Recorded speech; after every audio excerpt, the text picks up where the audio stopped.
Hey everybody, welcome to Fantastic Friday. Sorry we're a bit late there. We got kind of into a conversation. But anyways, all right. So I don't want, since we started a little bit late, I'm not going to play all the ads. Of course, you guys know that Bearded Shirts is one of the sponsors of the channel.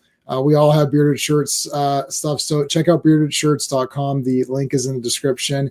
They've got those print all over ones. I'm not wearing one today. And I got confused. I thought it was I don't know why I thought I was doing Transformers today for some reason. But it's Fantastic Four. And what am I wearing underneath? Oh, I'm wearing Aliens underneath. So it's just going to be Transformers. Pretend it's Transformers. But you won't have to pretend long because on Sunday we are doing Transformers. We're doing the Marvel comics, and I am so bloody looking forward to Sunday's Transformer talk. Oh my God. Because Blaster's my favorite. Now he's confirmed. I didn't want to confirm Blaster's the best / Twincast who I'm wearing today. I didn't want to confirm that until I read his appearance in the Marvel comics, which I just did. The 2 issues were, well, at least we were going to stop at his second appearance, and he is the friggin' best. And issue 17 of the Marvel comics Transformers is like the best comic ever made. So that is friggin' happening on Sunday. Swing back to Earth's Mightiest Mondays, of course. That's Avengers. 4 issues of the Avengers. We got Claw. Yes. Oh man, Claw and Solar team up. Got the Inhumans. There's an FF issue in there.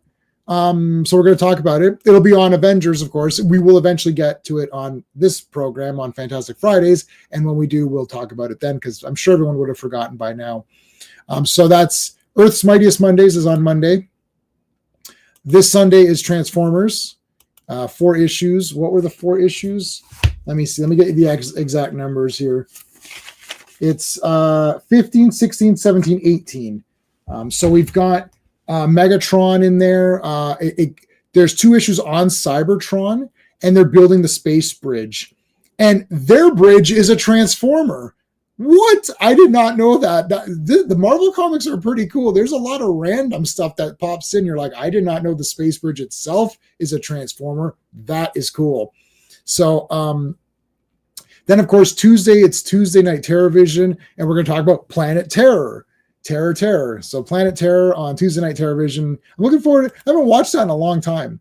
So that's going to be a lot of fun to go through. Wednesday in the War Room, we're going to be discussing Maximum Risk, and I just watched that today. And I love this movie, and I watched it today to confirm. And yeah, it's friggin' awesome. So I've just confirmed that. So that's all confirmed up. But we're gonna dissect it on Wednesday, and then next Friday, of course, is another episode of Fantastic Fridays.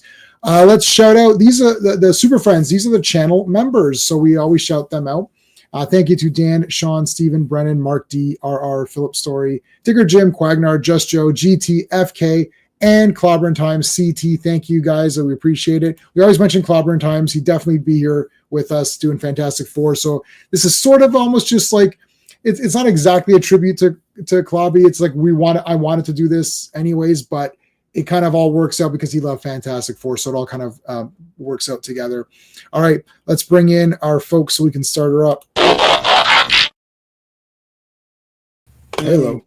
Watch Terrorvision on Terrorvision. Terrorvision. Yeah, I know. I'm gonna get Pete. That's Pete's show. I'm the co-host. Yeah. I'm gonna get Pete to do Terrorvision. We got to do Terrorvision. Yeah. He may have already done it though. I only started co-hosting a few months back.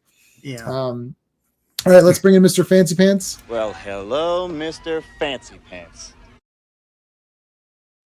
Hello. Good evening, gents. How are you? Hey. Well, with that, look at this. Just Joe, Maximus with Van Damme and Natasha. Oh my God. There is one shot in Maximum Risk where Natasha Henstridge doesn't look good. That's a lie. That's a stinking lie. I just said. I just did that to be provocative. You're like, this is crazy. It's like, it's crazy. There's no shots. There's absolutely none. If there was a shot, if that somehow existed, Ringo Lamb would have just removed it. He knows to not even. He's like, I can't have that in there. First to the chat though is our good friend RR. How's it going, man? I saw you were commenting a little bit on our True Lies video, so I appreciate that. Because Charlie loved True Lies. It's like a 10 out of 10 masterpiece for him. Yeah. for me, the first 45 minutes, and Steve timed this. The first 40 minutes is a masterpiece, and the last 45 minutes is a masterpiece. And then there's a middle 43 minutes, which is absolutely boring and garbage and stupid. And it's like, it's not funny. Did you know this? Well, Sean and Steve, I don't know if you knew this. Did you know that it's a French movie? I didn't know about the French movie thing. No, okay. I'm not sure I was aware of that. Okay. This got said on stream live, and you could see that I was like, everything made sense. Yeah. I was like, oh my all the God. awkward bullshit made sense. Yes. Oh, that's why they treat the women like crap in that movie. and there's the guy taking a crap while there's an action scene that's supposed to be funny. It's like, that's not funny. It's a French. I was like, oh my God, because literally French movies. Clicks in the face. Yeah, no, you can see it on my face. I was like, oh my God, because it's like so Sean and I and the other Steven, we took our film courses, right? So we were all in, we had to study these French films, and we're like, yeah, they're all terrible. I like the couple, but they're all weird. Yeah. They're all weird, right? There's always some weird thing going on. Discreet Charm of the Bourgeoisie is the one that comes to mind. Yeah. Did you watch Discreet Charm of the Bourgeoisie, Sean? Did you watch that one? That's where they're having a dinner party for 90 minutes, and then terrorists attack them, and you're like, "What is happening?" Like, I swear, I'm not making this up. I remember. Yes, I remember that one. That happens every day, guys. Come on. Yeah, it was so weird. It was like Gosford Park or something. It's like all these posh people having their stupid, and you're like, "What is the point of this movie?" Like nothing. And then all of a sudden, these guys break in and take them all hostage. You're like, "But this has nothing to do with. It has nothing to do with anything." I mean, something happened. I like that. That's one of the better ones, because I was like, maybe they're gonna, and I think they kill them all at the end. I was like, yeah, because these people are losers. I know, like, but then what's the point? Like, you paid $11 for this. Is like, what is the point of this? I wasted my evening. Yeah. JP is here. How's it going? Thank you for being here. Joe Dog, how's it going? Superman 321. Do I have 321? Oh, my phone's charging, Joe Dog. I can't check. I can't. 321. What's the break in the chains? That's a 300 something, isn't it? The all new adventures of Superman. Let me look at Superman 331. Yeah, that's later 300 though. Superman 321 is he said? Because I'm on a different screen, I can't see him. I don't have that one. Is it any good, Joe Dog? Let us know. Poltergeist. I have that on Blu-ray, I think. So I'm sure it looks good on 4K. Any of those older movies look good. Van Damme, we read that one. So that was Just Joe. Thank you. Mr. Brown Pants. Okay. True Lies, one of the few movies that Tom Arnold was actually good. I liked Tom Arnold in it. I thought he was really funny. I thought he was pretty good in it. But yeah, so we kind of like split decisions. So Charlie loved True Lies, and he was just like raving about it. And I listen, the action and like the causeway scene. The causeway scene is amazing.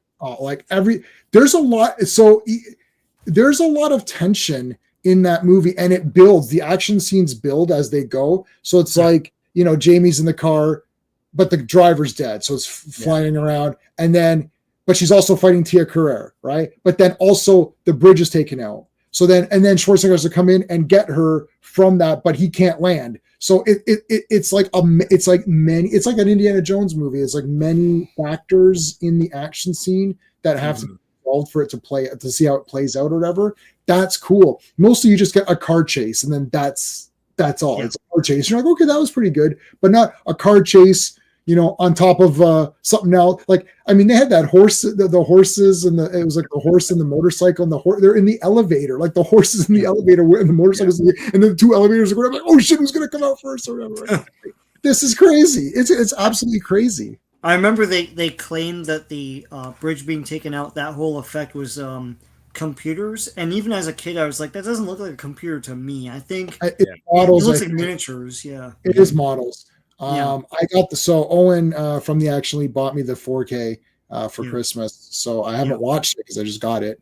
But sort of related. I just saw an interview with Eddie Murphy where he talked about when Schwarzenegger tried to pitch him on Triplets, the sequel to Twins, where he was gonna be the third brother, and and he was like, I'm way younger than you two. I can't play this. And say, oh, well, it'll work out. You know, it fell on its face. So wait a second. Yeah, age was the reason, and he plays like like 2 generations in like clumps. Yeah, you wouldn't do that. Come on. You can play any age. Yeah, absolutely. Yeah. FK is here. Thank you, man. He's one of our super friends. On and off. RR. Shoe Lice is great through and through. Forgive you guys for being wrong. Well, your Charlie wasn't wrong. I mean, the problem is that that entire middle section, I just don't care about, and it's stupid. It makes Schwarzenegger look petty. He's like, oh, my wife. It's like, what? Why are you being weird? Firstly, you're not there. They should just Bill Paxton. It's like, it's just irritating. I don't know. I just didn't think any of it was funny. It dragged. It's 2 hours. That tape recorder thing. It's like dance slow, dance sexy. It's like, how are you doing that with your thumb? See, no. But Sean, French movie. I know. Like, yeah. It's like you're like, yeah, it's just like French movie. It's like, I got it. Oh, it's French. Okay. It's French. Now it all makes sense now. Classic Comics is here. Our buddy, our co-host on Earth's Mightiest Mondays. Yep. All right, Fantastic Four. 1, 3, 5. Stay alive. I have a question. Did they get childhood Matt Murdock to be in this one? I think the colorist made a mistake. If that's who's this kid? That's not Frank. Yeah, that's supposed to be Franklin. Yeah. Bill Paxton is awesome. Yeah, and I like his performance, but I just don't like that storyline in the movie. It comes out of nowhere too. It's like, aren't you fighting the terror people? Like, is that not that important anymore? Like, it felt like that took a sideline where there's a time limit on it because they're acquiring weapons, and it feels like they're going to attack some sort of building or something. Like they're amping up to it to do an attack on the U.S. and they're gonna, and it's like, oh, I gotta check if my wife's cheating on me. Like, did you sleep with him? It's like, what is happening here? Like, should maybe let's handle the bad guys and then you can handle that part after, right? Like, anyway. Yeah, okay. Schwarzenegger's like, I just saw this French movie. We should remake it. That is what it is. Yeah. He went to James Cameron. He's like, I saw a French movie. He's like, well, they're all remember, like in Once Upon a Time in Hollywood, where he says he goes the Italian West. He's like, he goes, oh, he wants me to be in Italian Westerns. He's like, oh, they're all crap. And then have you seen one? Yeah, but Brad Pitt's the best character of all time. He's like, oh yeah, and how many have you seen? He's like, oh, I've seen enough. He's like, 1 or 2. He's like, oh, I've seen enough. Everybody knows they're nobody likes them. But he's like, I don't think this is the fate worse than death. You're making it sound like it's like you're gonna go to Rome and shoot westerns. Like, that's fine. He's like, why? He's like, well, nobody likes spaghetti westerns. They're trash. It's like, what are you talking about? Firstly, they're not trash. Secondly, Brad Pitt won an Oscar for that performance, and he super deserved it because that's his best character. And not only is that, but that is one of the top 10 best characters in all of cinema. Yeah, and that character acts alongside Telly Savalas in those westerns. Rick Dalton and his stunt double's there, and then him and Telly Savalas are like on that poster. That's super awesome. I want that poster. I've tried to find it's called Red Blood, Red Skin, and I cannot seem to find like a good quality poster. I don't care. Shut your mouth. It's like, I don't care about this crap. It's like, it's an awesome movie, and I love the way that they did those posters. It looks awesome. Aren't they planning a sequel with Dalton? They are doing it. Okay. Yeah. I mean, I'll watch it. I'm hoping. I'll hope for the best. It won't be Tarantino directing because he's all nervous about his 10th one, right? Yeah. Right. Yeah. I didn't say it was a bad movie. I just said the first 40 minutes was 10 out of 10, and the last 40 minutes was 10 out of 10. The middle 40 minutes was garbage. So that still gets you 2/3 10 out of 10. So that means it's like what, a 7 out of 10? Yeah, it drags and it runs counter to the stakes of the movie. It's like, that's my problem. Yeah. Sean always says things in a clearer, concise way, but like I like drawing it out and you know what? You know what's amazing? You guys are like Kirk and Spock for movie reviews because Sean's like analytical and J-Man's all emotion. You're Kirk, man. Yeah. You know what? And Spock's my favorite, and I love logic. I just finished a logic course. I just took one of a logic course on and I got like 80%, so I did pretty good on it. But anyways, okay, Sean, do the credits. All right. Let's go. Fantastic Four, Volume 1, number 135. The cover art is by John Buscema, Mike Esposito, and Gaspar Saladino.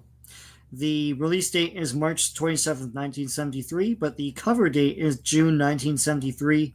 The Eternity Machine, written by Gary Conway, penciled by John Buscema and Joe Sinott, inked by Joe Sinott, colored by Petra Goldberg, lettered by Artie Simic, and edited by Roy Thomas. Is it Gary or Jerry Conway? I have no. It's GE. Let's see. It's GE. So, I mean, I've known a few people that still say it's like Jerry. Yeah, I would say Gary, but Gary's usually GARY though, right? Yeah. All right, hold on. Let's talk about the inconsistent colors here. This guy is not that. Like, this guy looks like he's like some weird Ultron, like Tron character, like Ultron and Tron merged or something. And then that kid is not Franklin. Like, I think deadlines must have been an issue for this one. Yeah. DJ is here. What's going on, man? Well, yeah, there's like two people penciling it. So, yeah. Holy cow, it's Dragon Man. That's what I said. It's like, holy shit, it's the friggin', he's sleeping. No, he got beat up. Here comes the HT. There's that weird eyeball thing that was their ship or whatever. Say a torch was blasting Dragon juices hanging, it's likely to burn her hair. Yeah. The guy fighting Ben is the guy from last issue. He's colored all he's colored all wrong though. He's supposed to be like orange or something. We'll see him properly within the story. Yeah, wouldn't he burn her hair? Yeah. Yeah, that is true. Okay, so he's laying down. Here comes the Human Torch. I don't know, like, what am I? It's like, it's a time tunnel or something. Like, we're going in the time tunnel. No. All right, so Dragon Man wakes up. He wakes up, and Human Torch should have just knelt down and pretended he was like a little campfire, and Dragon Man wouldn't have noticed them, and he would have just moved on. I'm great. I'm a great camping buddy. There's always going to be fire.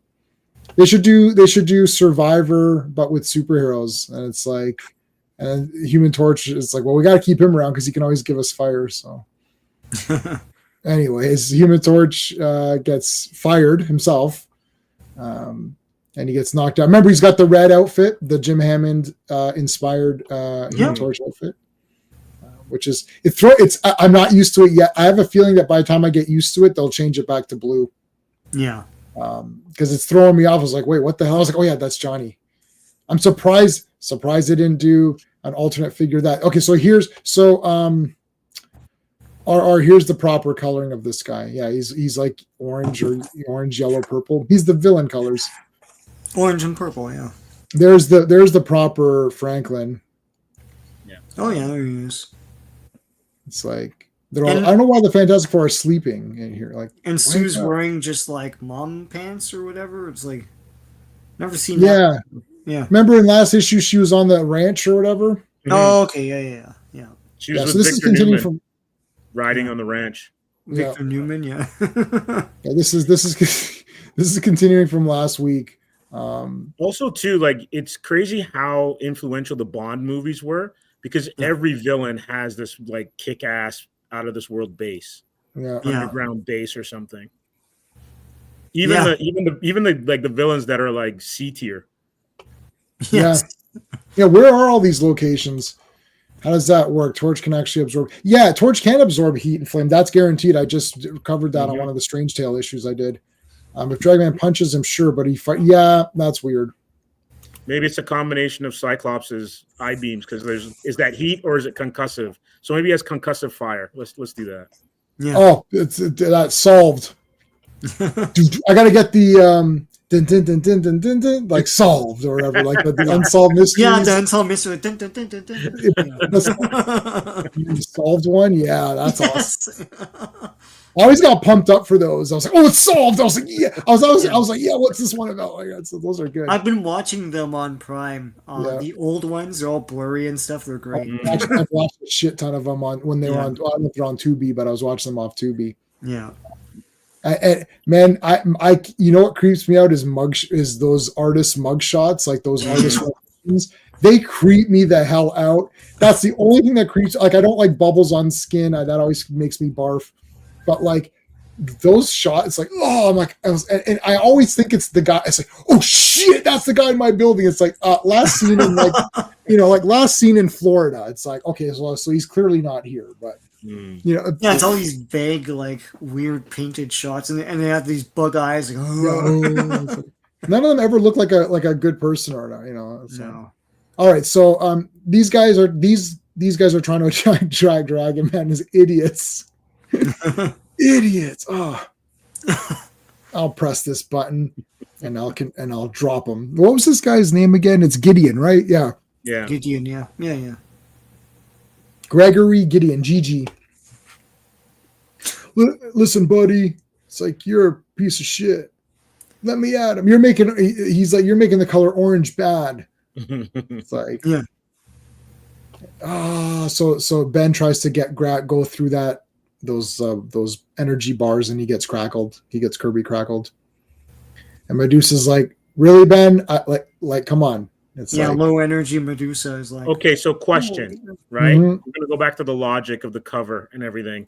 If Ben's hands can get through the bars, her hair can grab that dude and pull him into the energy bars. Yeah, right now, pull him in. Right now.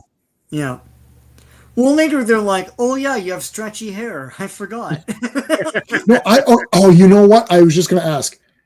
Is it stretchy hair or it's just as long as it's long, right? Or does it stretch? Because if it's remember in that garbage TV show they shaved her head? Yeah. If it stretches, they would just come back out again. I don't think it stretches. I think she just controls the hair. That's what she has long. I don't know if it stretches, but the thing is, artists are artists, and they're just gonna do what they want. Like it's like it just looks like it's elongating. For sure, that covers like it's wrapping around. Like how long is her hair? Yeah. Like maybe it works like if she had curly hair. So curly hair, if you pull it out, it's a little bit longer. So there is a tensile kind of thing to it. Yeah, could be. We're trying to be too logical on this, but also, is it not super strong too? I thought it was strong. Yeah, it's not just hair. Because she never gets like any of it torn out of her head, right? No, like she can lift people with it and stuff. So. Yeah. Oh, no human may hope to pass through them. So he captured them all pretty much. So here's the backstory of Gideon. Like, it's like his wife died or something, right? Yeah. Yeah. So during an atomic bomb? What? They flew into an atomic test or something. On purpose? No, he says that the people flying the plane didn't know what they were doing. He says it somewhere in here. Yeah. You're fired. Big time. I don't know how it happened, yet somehow our pilot missed all the warning signals. Right. Yeah. You're discharged, Sarge. Mm-hmm. RR, $5. Thank you, man. I really appreciate it. Marvel Superheroes game should have had Kirby Crackle as a power. Yes, you could shoot energy blasts. Incredibly awesome. Yes, that would be awesome. They should have that. I've got first I'll give you the flame on because we're doing Fantastic Four, so I'll give you the flame on, and then what I had Gigi, I put Gigi on just because we were doing Gregory Gideon and that came up. Do I have any other new ones? How about because we're doing Van Damme this week, we'll play the best Van Damme scene ever. After this, now I don't endorse other channels unless I have the person on with me. But I am going to watch Space Ice's review of Maximum Risk because Space Ice makes me cry with laughter. He's the best. It's like Maximum Risk is the mega blockbuster hit movie where Van Damme showed the world he's not just not just a 15-hit wonder, because it was like the 16th movie. Like, he loves Van Damme so much and he hates Steven Seagal. So Steve, have you heard of Space Ice or no? No. Okay, so he basically only reviews Steven Seagal and Van Damme movies. He'll do other characters, and then he'll do Van Damme versus Seagal.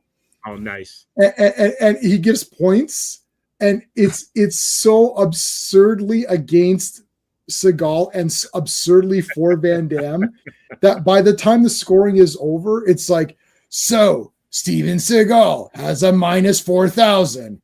and Jean-Claude and Van Damme wins with a plus 10 million. Or you're like, oh wait, how did it get to those points? Like so it's like he's like Steven Seagal sitting down. It's like minus 10 points. And so it's like he's like comparing two movies, but it's like they're not comparable. But like he's like here. It's like that. He goes, Van Damme does 3 spin kicks. That's 1,000 points per kick. And what does Seagal do in this movie? Sits down, minus 10,000, right? It's just like showing a picture of it. But anyways, he sometimes just reviews. And he did Superman. I should send you the Superman one. It's for the new movie Superman. He's like, it's like Superman is the mega blockbuster hit movie where James Gunn showed the world that Christopher Reeves movie is still the best. It's like, it's been 5 minutes and you have to do math because it's like 3 years, 3 hours. And he's like doing the math. Right. Like on the side, he's like, why am I doing math? And then he's like, he goes, this is all fake. There's no way they're all threes. I recommend Space Ice 100%. Yeah. He's Batman and Robin. Oh, wow. Oh, yeah, when they're skating and stuff? Oh, because they're skating. Okay. Yeah. Space Ice is the catching best. strays, man.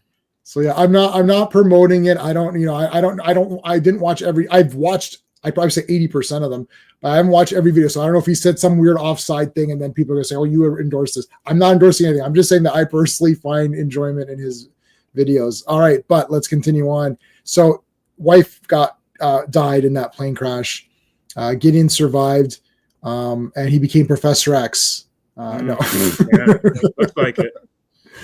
Professor. No, but then he was okay, and they started taking drugs. Like, what's going on? And then he became this awesome guy. Then he read Time magazine, and he got mad at the Fantastic Four. Yeah, he was on page 3. So Fantastic Four was on page 1, and then the first article was on Tony Stark. So the third article was on him. So he was really upset over that. He should have been like the cover. Damn it! I thought I was the most handsome man. It's like, oh. So then he's now like, he's so pissed off that crackle is like coming out of his fingertips, like the palm of my hand. Oh, I shall hold power. Yeah. And then meanwhile, like they're trying to drill Dragon Man. Like what the hell's going on? Yeah, to get into him or whatever. I can't drill into this hide, sir. It's very tough. What's this? What's with the time tunnel on this guy every time? Like, I think it's the mind control. Oh, it's the mind control. Sorry. Yes, that's right. Okay. Yes. The power of the sun in the palm of my hand. That's going to burn your hand. That's going to be fire. All right, so they mind controlled him, and now he's walking around again. Meanwhile, he's trying to eat these laser beams now. He's just standing in front of them. Now, who's this guy walking in the big trench coat? It's like, buddy, green. Okay, hold on a second. Green pants and brown socks. Like, that's a weird. Oh, it's the 70s, man. I guess so. And that's Willie Lumpkin, by the way, who sees him. Yes, they say it. Yeah. Yeah. I know him more as a Spider-Man character because in the 80s they used him a lot. Like, I think he dated Aunt May or something. So, yeah. Oh, you know what? Yes. Yeah, you know who he is. Yeah. Oh, gosh. Was it also in the cartoon? Oh, was he? Yeah. I'm not sure if he was in the cartoon. So here's Alicia's thing. A lot of Thing statues. Yeah. Hot toys and Hot toys, yeah. Alicia, your stuff's old news now. Hot toys is where it's at. It's like I just saw the Hot Toys Batman Dark Knight Returns Batman. I mean, you can put like he's got the rifle. You can put the shells in, and you can actually like you can like cock it, but like you can load it, and like it looks great, J-Man. Yeah, there's no way I'm buying that. It's impossible. I'll never have that. Yeah. Corey, what's going on? How's it going? Good, Corey. You know what's crazy? I just realized that Alicia can sculpt Johnny's flame. Yeah, isn't that sick? Yeah. That's mad skill. Yeah. That is really cool. What is she getting there? What book is that? I phoned him twice, no answer. Foolish. Okay, so yeah, she's concerned. She's putting away groceries, so that's like rice or something. Oh, okay. Yeah. Look, she did Planet Thing. I was gonna say it's Planet Thing, yeah. Isn't that neat? That's neat. That's so weird, yeah. I want Planet Thing. She's got the old school Pizza Hut chandelier. The big rusty. That's right. Yeah. Wait, what do we look at? A chandelier? You mean this? Yeah, you remember Pizza Hut used to have those stained glass chandeliers when you could sit in. It was all. Oh yes. I just had Pizza Hut yesterday. I haven't had Pizza Hut in years, and then I went to I went to Steven's place. Yeah, and he ordered pizza, and I ate an entire medium because I'm a fat pig. And it was so greasy and good. It's so greasy and it's easy to do. Yeah, the grease makes it go down quicker, so you can eat more. Yeah. That's their plan. How do you know Alicia isn't where Hot Toys came from? Yeah, it is. Good call. Good call. She's hot. The thing with Alicia, though, I think in the I guess 10 issues the last 10 issues that I've been with you guys, she had 3 different hair colors. She's like, it's been red, blonde, and brunette. There have been 3 different artists. That's why. Yeah, the colors didn't get the memo. Pop quiz, shot. You got a character in comic book named Alicia. What color's her hair? Wrong answer. It's like if you get it wrong, I stop the comic, and if you start reading it, you can't stop. I don't know. Yeah, in terms of house style, it's funny between this and Avengers that we do on Monday. Whenever a new artist comes on, they reinterpret the characters in their own way, and then Buscema comes back, and it's like it snaps back to what it used to be, but. In terms of editorial, I don't know what they're doing. I guess they're like, I guess, like Alicia now has brown hair and like bangs. I don't know. I feel like there's always going to be like the proper look or whatever. I was talking to my wife about this because I got so excited. I've never been so pumped up. And then remember I was saying, oh yeah, some of this AI stuff is really funny. Well, I found an evil version of AI, which is, I saw this thing. Look, it said McFarlane Toys, and it was the exact Superpowers Joker, Superpowers Batman, Superpowers Robin, but big, with the full posability and I was like, oh my god! And I saved the picture. I'm like, I gotta pre-order these. I don't care what they cost. And the first comment I didn't know it was AI. Yeah. The first comment was like, if these came out, I would literally never have to buy. He goes, no one would ever have to buy any Batman, any Robin, or any Joker figure ever again. And then he goes, which is why they won't come out. I was like, then I saw the response like, yeah, this AI stuff. I was like, oh, damn you. I was like so angry. I was like thinking, I was like, if I buy these, I can sell all the Batman toys I have because you'll never need anything other than that. Yeah. Like Superpowers Batman is the real Batman. I was explaining to my wife why it's got the belt. Like if you know, you know. Yeah, it's like there's only one Batman, and that's the superpowers. It was like Garcia Lopez, right? Garcia Lopez, or like Jim Aparo drew the same. Yeah, like that. But it has to have the tubes on the belt. Yeah. Yes. Yeah. It can't have pouches. But I think Garcia Lopez, he was a style guide. He was the style guide. He's the style guy. Yeah, I have the style guide. Yeah, that's why he did it, because it's all the real versions. They're like, So it's good, like, can you draw the real versions? Yeah. It's like, do you need to know what the real versions are? No, I know what they are. It's like, yeah, it's funny they did that. Like I don't know what their style guide would be today, but yeah, that was for all the merchandising. Yeah. And when Shooter comes in, there you go. Yeah, he'll take over. Okay, so now they're all captured and behind. That's things. why they didn't like them. Yeah. So guys, you thought you were all smarty pants. It's like, she does use the hair. Yeah. Well, now now you all feel like pieces of shit. It's like, well, that's fine. You're gonna, I know there's 3 people on this panel, and 2 of them are gonna lose sleep tonight, and one of them isn't. So you can decide. You can decide on that one. I think isn't it Sandal Bergman's birthday? Is it? Oh, she's the best, man. She's amazing, man. She's the best. She. I gotta get she. That's what they do all day. Yeah. No, I like when there's cults and they gotta remaster that thing. They do. I would get that for sure. Everyone know. God, we gotta do a stream on this and just put this to rest. Well, Highlander 2, that is a Circle of Iron. Like when you that's a good Circle of Iron. Look, yeah. I like Highlander 2, not in a joking way. I might. I'm just saying might. Don't lose your minds. I might like it better than part 1. Don't lose your minds. Oh my god. Relax. It's all good. It's in the future and there's a red sky. Like, how cool is that? I don't know. The red sky, the Renegade one or whatever. There's like 4 or 5 Highlander 2s. Nobody knows what they are. The one I watched, which is the Renegade version. Tomatoes, are you giving it 4? Well, 4 out of 4 tomatoes means it's perfect. It's fresh. It's fresh. Yeah. Oh yeah, it's a tomato. Yeah, I don't know how Rotten Tomatoes works. Fresh or whatever. Yeah. Oh, okay. Yeah. That's right. That's a thing. Yeah. Okay, so they pressed it. They got out. You guys with your bullshit, you didn't realize that is how they get out. Now that they're out, they're gonna kick the shit out of these losers. Cover time. Yeah. Yeah. Look at the hair, eh? Like, how long would your hair have to be to wrap around? Yeah, it's elongating. It has to.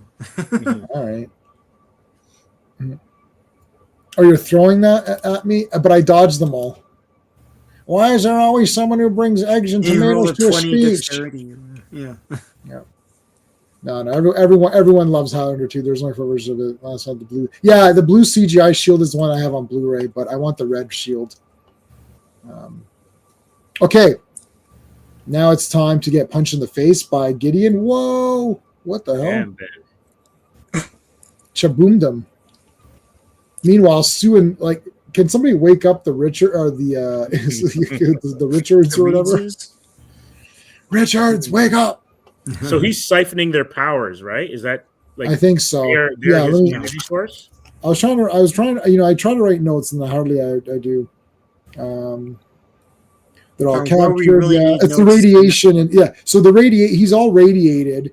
Yeah. So he needs to he needs constant boosting because his son's gonna die too. They're both gonna die because of the radiation poisoning.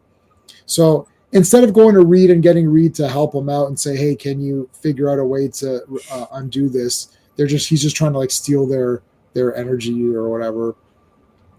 There's the son. He's like, "Dad, why are you doing this? Why are you such a loser?" And the son's like, "Oh yeah, I'll show you what a loser is." And then he punches thing in the face. They're still trying to copy Kirby a little bit, eh? We're 30 issues out from Kirby, and they're still trying to capture. Oh, you see a lot of that in the next few tonight. Yeah. Mm-hmm. All right, so now Human Torch is just kicking the shit out of everybody. Ben is fighting Gideon. Medusa goes to wakes up Dragon Man. The Crackle has started. The Crackle's engulfing them. Boom. Does the super punch, the hell? That was a double uppercut or something. Here comes Dragon Man into the fight. Dragon Man enters the ring. Oh my god. Sue looks like what's her name from Sharon Stone from Alan Quatermain. Oh, Quatermain, you're right. Yeah, she looks like her or whatever from King Solomon's Mind's End thing. No, a double D. No, a double D. Maybe I don't know. I don't know what I was saying at the time. Whatever it was, if I said it, it's correct. So if you're agreeing with me, then yes, then I agree with that. Sue, you okay? Sweet, you okay? How's the little Franklin? He's fine. He wants to go to his daddy. Well, no, I want to be a total bitch and take him away from his daddy. It's like, okay. Yeah. Remember when Mr. Fantastic saved the universe 100 times, but you didn't have dinner with me? It's like, there wouldn't be dinner if I didn't save the universe. I can't stand crap like that. That's bad. It's like, he saved the world 4 million times. It's like, what do you want? Oh, you have to spend time with her son. Well, Galactus is going to eat the planet. So how am I going to spend time with them if we're dead? It doesn't work with superhero movies for me. It works like, it can work in other stories, but not in superhero stories. 136, Fantastic Four with, it's friggin' the Warriors, man. That's right. So that's the actual warrior symbol, except the wings come up and touch at the tips there, at the sides. But they had to remove that and change it to a skull and serpents because of the Hell's Angels actually sued them. Yeah. Wow. That's why all Warriors merchandise. I stopped buying. Warriors is like in my top 20 favorite movies of all time, and I stopped buying I was buying everything that came out. And then I stopped buying it because one day I realized I looked at the back of one of the toys. I was like, hey, what the hell? This looks weird. This is not their symbol. And then I was like, wait a minute. It's not their symbol on any of it. I was looking at I had the video game for Xbox. Like, I was like, oh my God, the symbol is wrong on every piece of Warriors merchandise. That's because of the Hell's Angels. So only the movie has the real one. Or if you go to one of those print on demand things, then you can, Yeah. That's crazy. So I was so upset because I had the Furies shirt, I had the Hi-Hats shirt, I had the Rogues shirt. I was like, who else? I didn't like the Riffs shirt. It's kind of boring. Orphans is just green, but like they had like, who else did I have? Turnbulls were pretty good. Anyways, but yeah, like I never got the Warriors because it's like it doesn't look. And then I just stopped buying. I still have Ajax in the packaging and Swan, and I have like a bigger Swan and a big Fury guy. But all of the other guys have the right symbols, but the Warriors don't have the right symbols. So, anyways, but this guy's got the Warrior symbol, so he's one of the Warriors. All right, Sean. All right, Fantastic Four number 136. The cover art is John Buscema, Frank Giacola, and Maury Cormado. The release date is April 24th, 1973, but the cover date is July 1973. Rock Around the Cosmos, written by Roy Thomas and Jerry Conway, penciled by John Buscema and Joe Sinnott, inked by Joe Sinnott, colored by Stan Goldberg, lettered by Artie Simic, and edited by Roy Thomas. All right. So FK sent me where you can buy the poster. It's Redbubble. FK, I know Redbubble. I've ordered from there many times. Actually, Retro Blasting had their shirt on Redbubble. Oh, wow. I actually bought their shirt. That was in my fat days, so it's no good anymore. Highlander to another agree to disagree on that one. You agree that it's the best, but you're disagreeing with Sean and or whoever. No, Sean likes Highlander too. Yeah, I like it. Yeah, so I don't know. You're gonna lose this. If Sean and I team up, no one can win. That's it's like I think if you were like older than us and saw the first movie and then saw the second movie, you'd probably hate it. But right. I saw them probably like you, J-Man, around the same time. I saw them together. Yeah, like I'm like, yeah. Oh, so I was like, oh, that's cool. Yeah, I was like, oh, this is kind of cool. Even the Alien one. I remember my buddy Mark, who's an artist. My friend Mark, or whatever. He was like, man, Highlander 2 is cool. It's like they come back, they bring Ramirez back, and there's like this big fight at the end, and we got Ironside in there. I was like, yeah, man, like that's the Alien one. I have it on VHS. I have the Alien one on VHS, which I haven't seen. But I was like, okay, they're aliens, so what? Like, who cares? Like, why are people losing their minds over that? Like, what else would they be? Mm-hmm. Like, what else would they be if they weren't aliens? That's kind of, it's like, and then more aliens show up. That actually is a better excuse to get more Highlanders or Immortals. They're not all Highlanders. Yeah, Immortals. Yeah, I like the original cut of the Warriors. Yes, I agree. I agree. I agree with everything you said. The original cut is 10 out of 10. The director's cut with the comic book panels is just nonsense. Like, why is there comic books? Rock Around the Cosmos. Reed slept through all of the last issue. Yeah. So now they got to wake his ass up. Sue? No, it's Medusa. They look nothing alike. I always wear a mask and have gangrene behind this mask. Thank you. Oh, wow, that's so mean. I like Medusa. This is like her skin can't breathe. Question: Have we ever seen her without the mask? I've never seen her without the mask, but it must have happened in modern comics. Yeah. Maybe. And have we seen Black Bolt without the cowl? I don't think so. Yeah, I don't think so either. So he's like the Judge Dredd of Marvel. Yeah, never takes that down. Yeah. Now Dredd does take his helmet off, but they shadow his face in some stupid like it's like he's like standing behind a pillar or something. They do little gags like that, so the reader never sees it. You know what? Everybody I know likes Highlander 2. I'm not joking to be silly. I'm actually like literally not joking. Like I didn't know people didn't like it at all. Like I saw it when I was like, I saw the Renegade version. I never got to see the Alien one, and all my friends liked it. And they liked part 1 and they liked part 3. Everyone liked part 3 also, with Mario Van Peebles as the sorcerer or whatever. Everyone liked that one too. I thought that was cool too. And I liked part 4. I don't know. I was like, Highlander's pretty cool. It's like there's a lot of cool movies here. They got swords and they're cutting off people's heads. I don't know. Which is the one with the edge? That's part 4, yeah. 4, yeah. Not You Got the Edge. It's Edge. No, Edge. Yeah, Toronto Edge. Yeah, Toronto Edge. Yeah, Michael Irons are completely going over 1,000% over the top. That's the best, of course. It's the best. Sean's right, about 7 years old. I did see the first one in cinema. Yeah, so, but even then, Skeptic! What's going on, buddy? Sunday, it's Transformers. Be there or be a rectangular prism. All right. Okay, so the father's dead. Gideon's dead. What the heck? Yeah, man.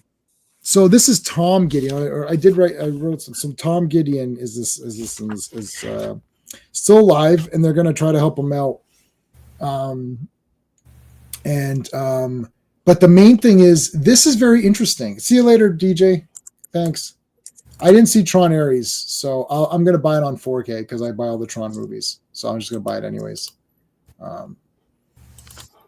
Anyway, I've never seen this before in a comic that I can remember, where the henchmen, like there was a bunch of these random guys. One of the henchmen gets up and he's like, oh, I'm still kind of awake. And now all of a sudden he becomes this big pumped up guy because he's all energized. Not too bad. Also, how reckless are the FF that there's a dead dude, a dead android, and they just jam out? Yeah, they super left this guy. They're just like TTYL. It's like, okay. So he's remembering, like he's like, oh, I'm all radiated now, but I remember back in the 50s it was pretty badass. We were all smoking. We all had the same exact hats on. We all had those biker caps, whatever they are. I never got pumped up for those, though. I gotta tell you, I was never. That's like Brando. Brando had that kind of a look in one of his flicks. Yeah. Is it on the waterfront? Yeah. Yep. I own that movie. Yeah, I'm sure he wore that. I haven't watched it in a while, but I'm sure he had something like that on. So yeah, I did have that. Those. I mean, I hate to say who would always wear it. It's I guess. He Who Shall Not Be Named, but I had a TV show with the Huxtables. They were the Huxtables. Mm-hmm. I guess we're not supposed to talk, even though that's like in my top 10 favorite shows of all time. But in any case, he would always wear those kinds of hats. So I had that kind of hat. And then I think it was Shaft, the 2000 one, so like part 4 or whatever, because they do kind of continue with Sam Jackson taking over as like his nephew or whatever it was. Yeah. They made special. They made those hats that had Shaft on it, so I had one of those for a while. That was pretty cool. I think I might still have that hat. That was pretty cool. But I never liked these kinds of hats or whatever. I don't really wear hats. Okay, Shaper. Oh, wow, I haven't seen this Shaper of Worlds. Wow. Yeah. Oh my God, this is awesome.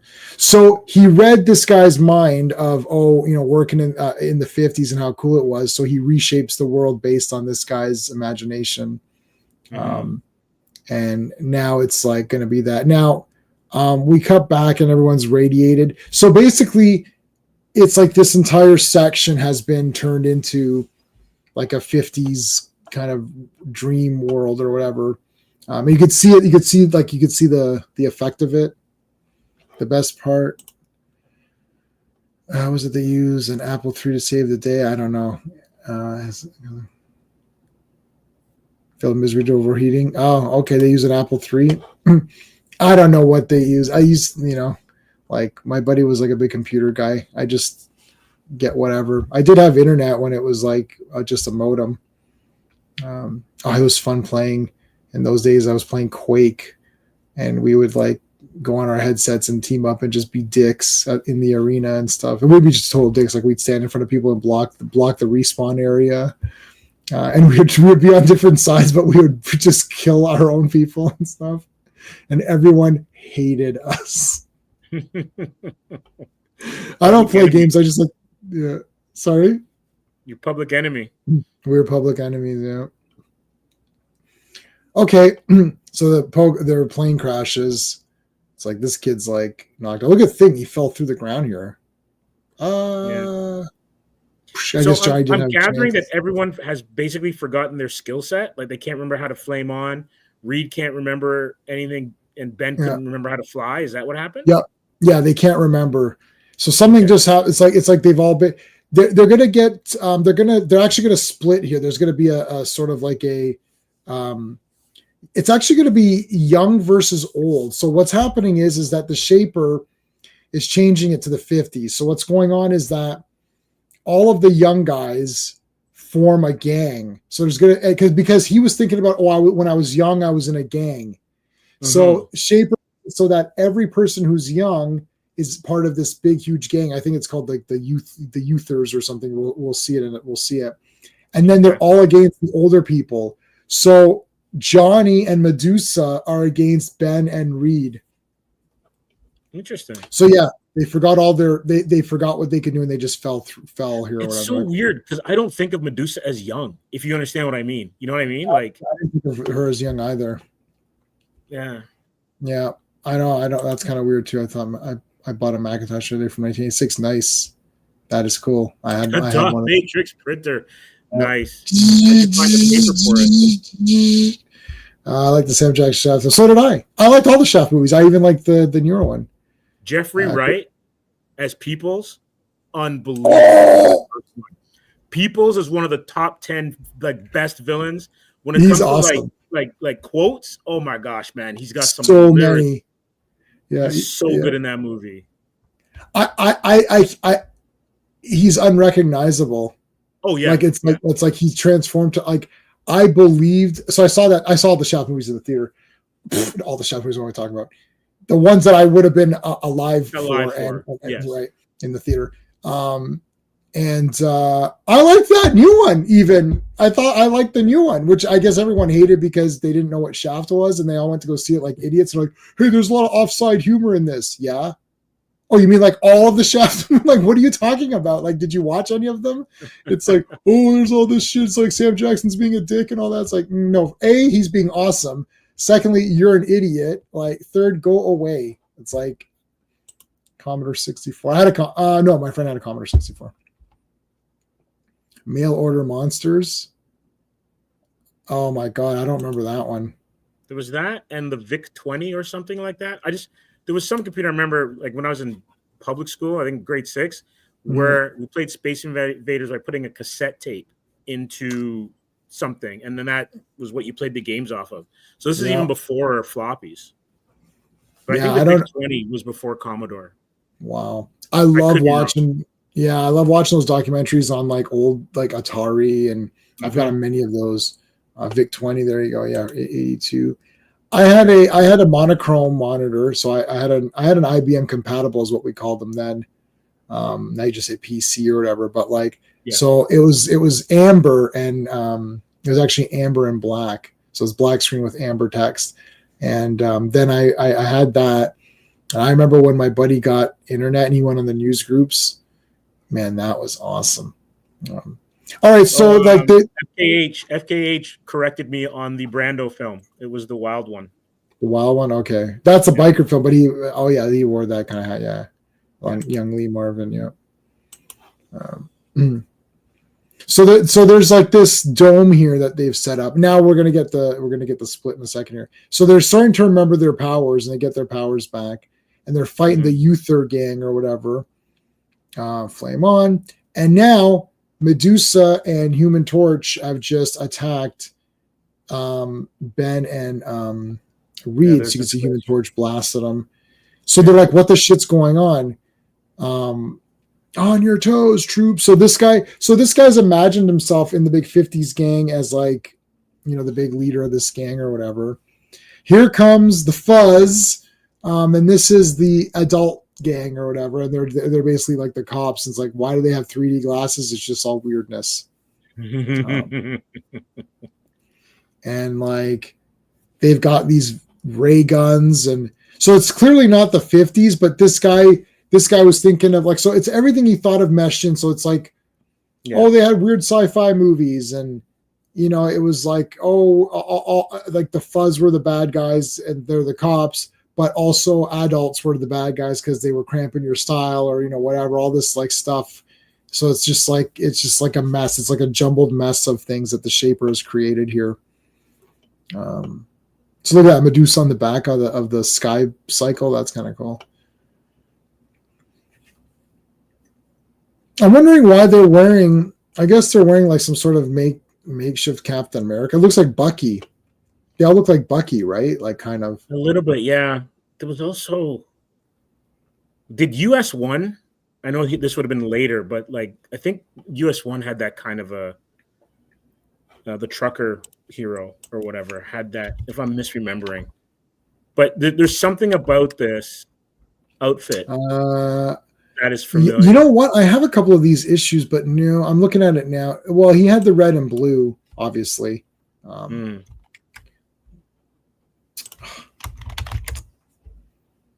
3D glasses are hilarious. Are great, yeah. Yeah, he just had like sort of like blue pants. Like basically, he was Clark from Smallville. Like he had a red jacket on and blue pants, and it's like, oh my god, it's the blur. How dumb is that? Anyway. So stupid. I was thinking the same thing.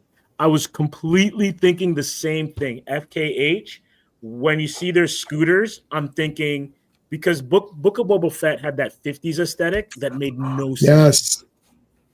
Yeah, that show sucked.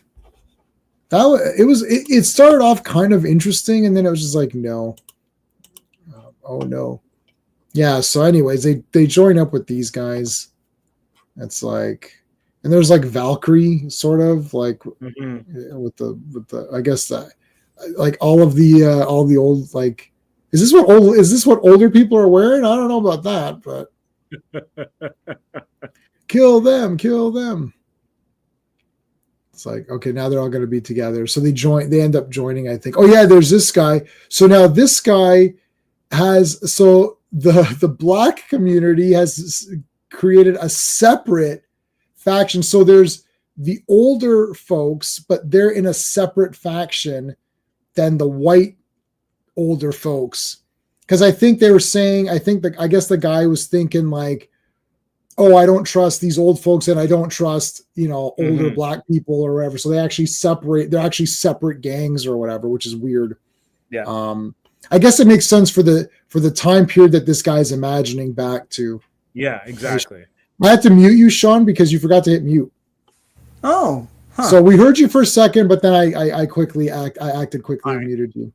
Yeah. So nobody heard anything. Like I'm pretty sure no one else did, but I could hear a little bit. That's strange. Yeah. So Yeah, look out for that because I did mute it, so I don't know what happened there. I don't know what happened either, but you weren't muted. I was like, he left and didn't mute himself. I'm like, and then I heard like, all I heard was "good day" or "how are you." I was like, oh, let me mute that because I don't. Think I was calling my parents. Sorry. Yeah. I don't. This is going to turn into They're very old, so I check in with them every night. Yeah. Yeah. This is the you don't know you're live and you're going to be like, yeah, I'm on this fucking live stream. It's terrible and.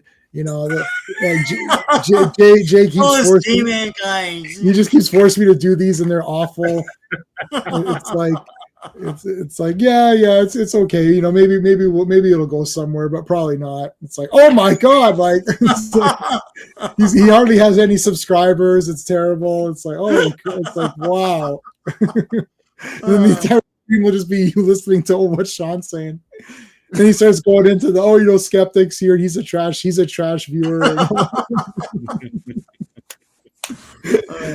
No, we would never say that. At least we would for sure make sure it's muted if we were. Broken Bolt is such a crap show. It's meant to be a both hit movie, but Soul failed and canceled and Kenobi trilogy. Apparently. Yeah. It's terrible. Wait, what's the about that? Oh, apparently the script was better. Yeah. I've forgotten about everything Star Wars now. I forgot there was a movie coming out.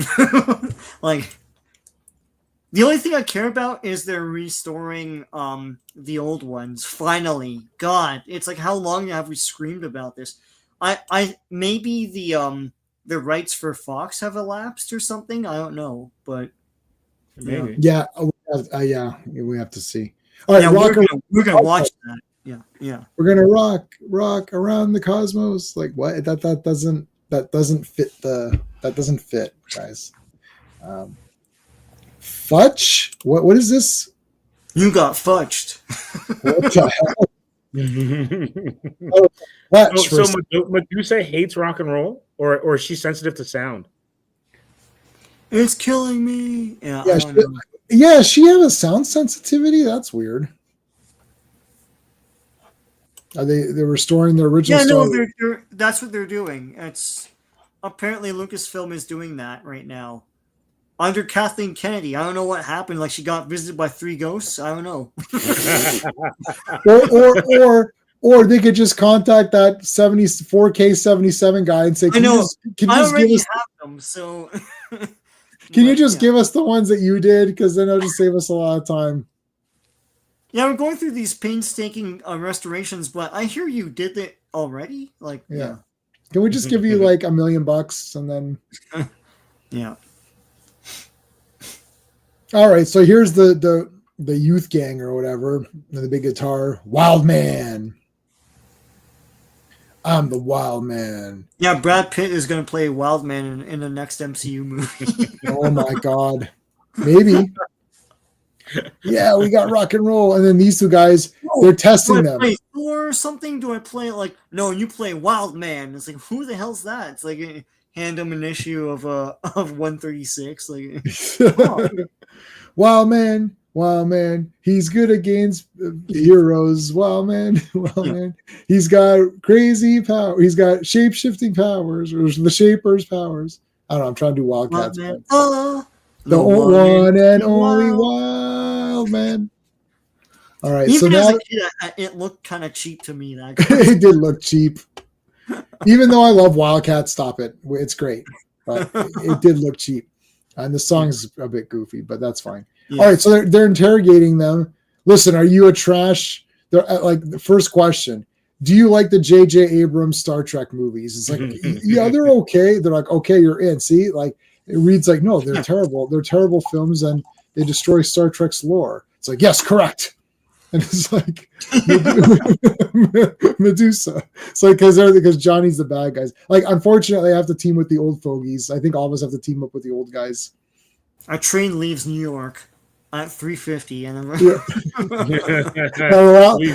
I still use Wayne's World 2, where they ask Jim Morrison is there, and he's like, "Hey, Wayne," he's like, ask me a question. He's like, if 2 trains are traveling, he's like, no, man, ask me a question about your life. He's like, what am I supposed to do with my life? But like anytime someone says, it's like, I have a question. Yeah, 2 trains are traveling. I hated those in school. Yeah, I don't know. Yeah. Fuck. They both arrive at the same time. No, they don't. Well, then I don't know. Like, why am I on this train? If it's look at is this supposed to, so the biker guy, the henchman, actually got turned into Albert Einstein. Yeah, basically, yeah. Isn't that's weird? Who wrote this one? This is I think it's Roy Thomas. Is this House Roy or Gary Conway or whatever? Oh, okay. God damn, man, what are you doing to us? Like, what the hell is this? Whatever he was on is spectacular. Yeah, the story's bonkers, man. But Roy Thomas is editing it, so he's like, I guess so. Like there's like 2 issues in it. Yeah. Yeah, like this is continuing on. Yeah. Look at this thing they're fighting. So, either one of you can answer this for me because I haven't checked it up. But who was the Hypno Hustler? Did he also kind of do mind control through music or whatever? So I think he got I swear there's like so many of these hypno guys. They even changed. Is this tonight with the wizard? No. Miracle Man. He's Miracle Man's completely been changed because they're just like there's too many of these hypno guys. And that's tonight's issue. That's the last one tonight. Yeah. There's just I don't know what's going on. Even when Miracle Man showed, I was like, oh yeah, wasn't his whole thing was fake or something? And then it's like, oh no, now it's real. I'm like, okay, whatever. Like I've now learned that continuity doesn't mean anything, and I'm just going with I've sort of like I care less now about like actual continuity and more about just like what's happening in the story that I'm following, because I see now that they don't care. And I remember when Claudia and I used to do the Earth B Mondays, which was Bob Haney. Now I don't know if you know Bob Haney, the name. You might know him, you might not. He wrote a lot of comics. He did Brave and the Bold, a lot of Brave and the Bold issues.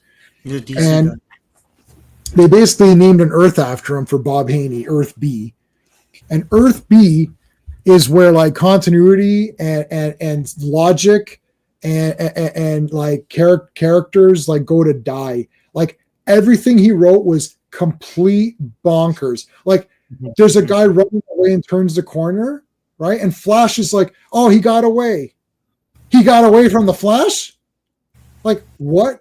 And like Jim Gordon and Batman hate each other. They literally, Batman shows up and is like, what are you doing, Gordon? Why don't you go out and do something for once? And Gordon's like, well, I'm not like you. And so I'm like, what is happening here? Like, and they would ask Bob Haney, like, what's happening? What are you doing? He's like, it's just kids junk. He's like, it's comics, it's kids junk. It's like, who cares? Like, did he not create? He created the Super Sons. No, yeah, he created the Super Sons and Metamorpho. And Metamorpho is a random character. He created Metamorpho so he doesn't have to remember his powers. Yeah, Metamorpho was him and Ramona Freighton. Yeah. So he didn't have to remember anyone's powers. Right. All right. So Fantastic You might be onto something there, J-Man. Where, because like, I just saw today that they're rebooting Daredevil again. Mm-hmm. Or not rebooting, but at least coming up with another number one. Right. It is a reboot, yeah. So why, based on what we talked about a couple of weeks ago, why not just tell stories? Forget continuity. Just tell stories, have fun with it, and go from there. Right. Yeah. I'm going to see what Rob Liefeld says on his next, because he did a podcast, and I asked the question about the DC Compact. I said, what do you think about this for manga?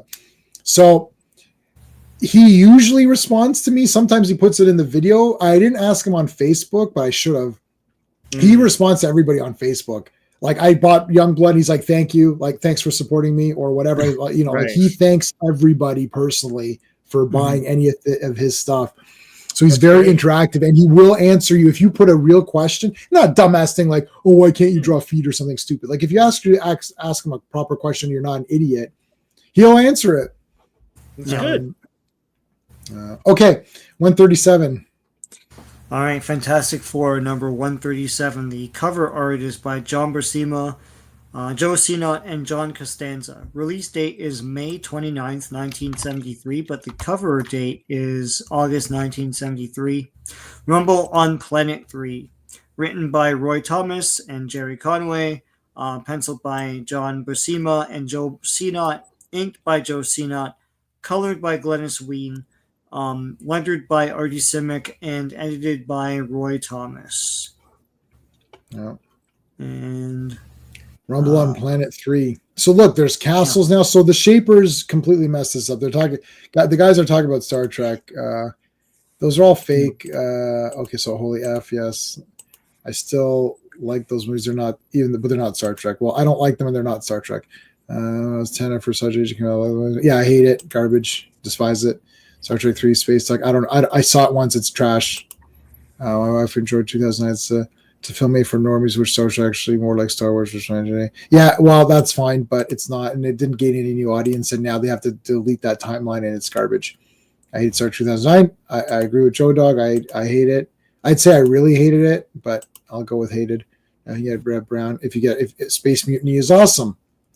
If only there was a YouTube channel that covered Space Mutiny in a tournament where they put Space Mutiny and other fine, good old-fashioned sci-fi movies in a tournament against each other to pick the best one. If there was only a YouTube channel that did that. Oh yeah, that's right. I remember. Do you remember what do you remember what Space Mutiny fought? I remember arguing about it, but I can check. I kept all of the JPEGs. Yeah. I wish you were around for that, Steve. We did awesome tournaments, and there was it got pretty good. Like people were like, I don't know. It's like, yeah. I had to create a mathematical point system to figure out who won some of these tournaments, because people were like, no, like Charlie would be like, no, this is better. But I did give Charlie that gift of Space Hunter. He'd never seen I don't know if you've ever seen Space Hunter Adventures in the Forbidden Zone. I've heard Molly Ringwald. Yeah, Molly Ringwald's first movie. Wow. I was gonna call him Winston. Not what the hell's his name? Ernie Hudson. No, Ernie Hudson's in it. Wow. He's a bounty hunter with the greatest vehicle in movies. Look, it's the best vehicle. That's one thing we all right. It should have been a Kenner playset. It should have been a playset. Yeah. We'll look it up after. Go Ernie Hudson Space Hunter and see his vehicle. Anyways. Okay. So Charlie, who you know Charlie. So Charlie's like, I never saw this. I was like, Charlie, I said, you are welcome. And he's like, he did thank me. He personally actually thanked me too. He's like, man, thanks for getting me on this movie. This movie, like Space Hunter is actually awesome. That movie was maybe too good for that tournament. We kind of were like, I can't remember if it won. I think it won, right? Because it was too good. Space Hunter? Yeah, I think it won. Land. Oh yeah, Land. I forgot about that one. I meant Search for Spock. Oh, Search for Spock is awesome. I love Search for Spock. No, I thought you meant part 3. Cool. I thought you meant the Search for Spock is awesome. Yeah. You're thinking okay, there's a castle. I thought you meant part 3, the Star Trek 3, whatever that was called. No, Search for Spock's one of my favorites. Yeah. I mean, I like all 6, so probably in order. Yeah. Yeah. No. So I guess 6 over 5. Yeah, no one likes 6 for some reason. I like 6. Yeah. Oh. I would say 6 over 5, I guess, but I like 5. I don't know. So there's a castle up here. So Shaper, so it's going out of control now. There's like tons of shit everywhere. The Shapers created all this stuff. It's like literally like you've got like castles here, moats. It's just gone completely nuts. Guys are shooting laser cannons though. Like it's like basically Arthurian knights shooting laser cannons. Yeah. I like that he stretches and makes the bridge. That's kind of neat. And bent through him like a cannonball special. Yeah. Oh yeah. Shit. That's right. He threw him across. That is so cool. Yeah. Or fastball special. Sorry. Fastball special. Yeah. All right. So they just got nailed. He got nailed there. You know what I found? That I found Human Torch because I have a Human Torch Facebook group and Reddit group, a Reddit community. I really like the way Human Torch is here. Like he's very dynamic. Yeah, he's not just like shooting. It feels like it's like whoosh, like they're trying to make Marvel cards out of all these. It's like, oh, this might turn into a Marvel card. Mm-hmm. Then they land down. Whoosh. Wrong, Dad. Oh man, that no, don't do that. That's very insulting. Is like an old man. It's like, wrong, Dad. Oh, bastard. You can't mean that. Yeah, you guys are trash. What? Johnny, you're trash. I'm going to kick the shit out of you. Oh, yeah? Medusa tripped him? Bitch. God damn it. What was that? My favorite line in I think it was Human Tornado, which is I guess it's Dolomite Part 2, where he goes, he's like, "Bitch, are you for real?" That was awesome. That was the Rudy best. Ray Moore, man, national treasure. Yeah, Rudy Ray Moore sounds like he's falling asleep for every line except when he has to swear.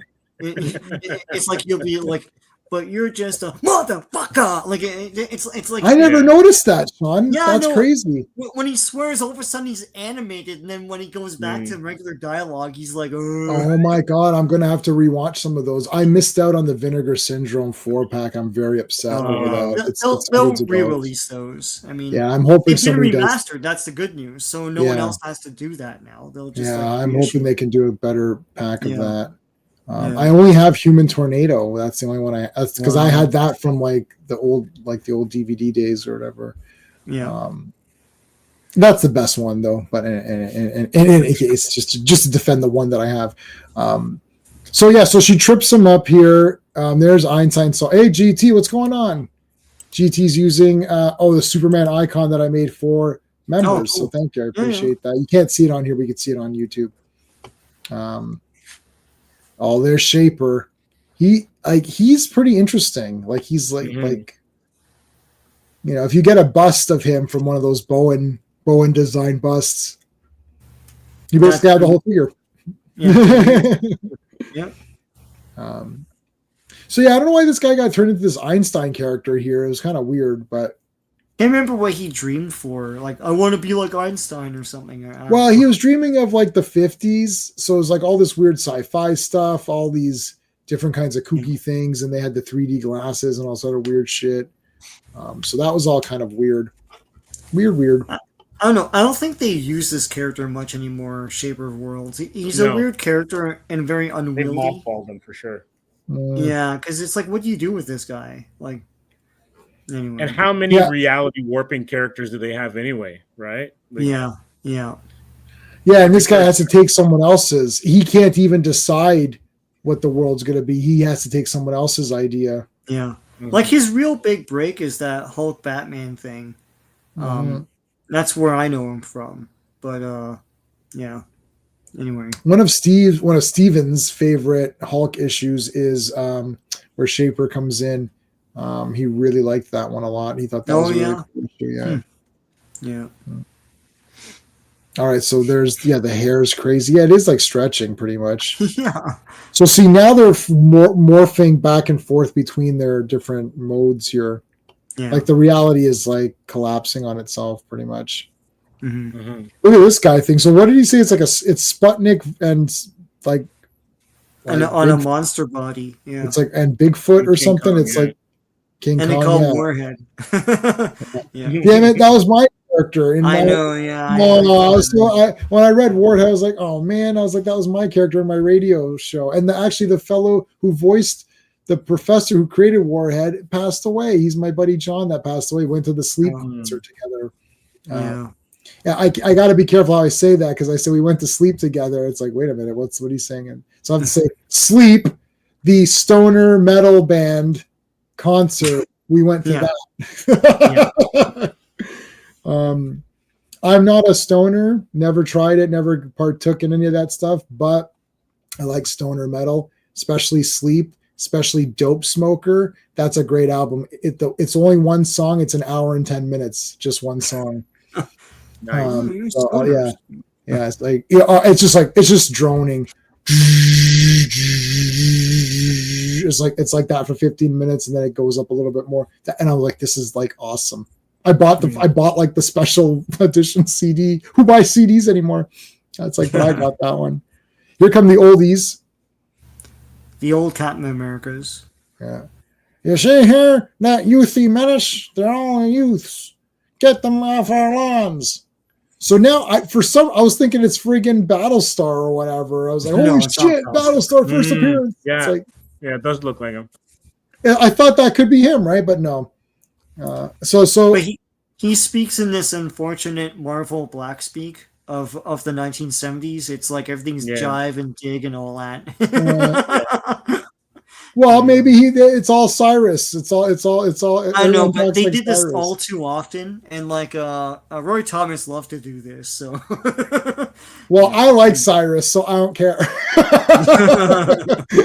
He was gonna rule it all, man, and then that bastard Lucifer just had to shoot him. Anyways, yeah. So they're all, but they are part. So this one. So you were off. You were away.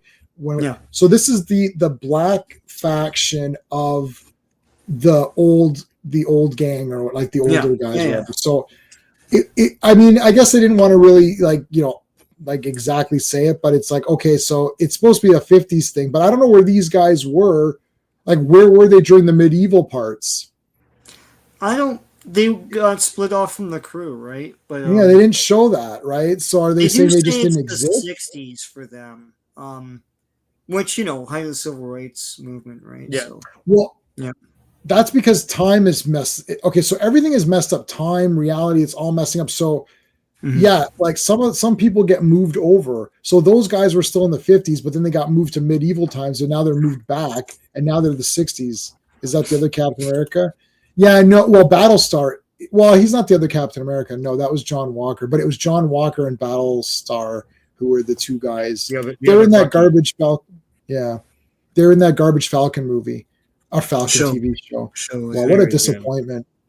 That was. I love the costuming here. I love the color scheme. I always will. Oh, you like the Bucky style, the red and blue and the white. Yeah. Mm-hmm. Well, I wish Battlestar had the costume in the show. Yeah. Why not? Like, that was a cool outfit. Why can't they just have the outfit? Why is America ashamed of its own flag?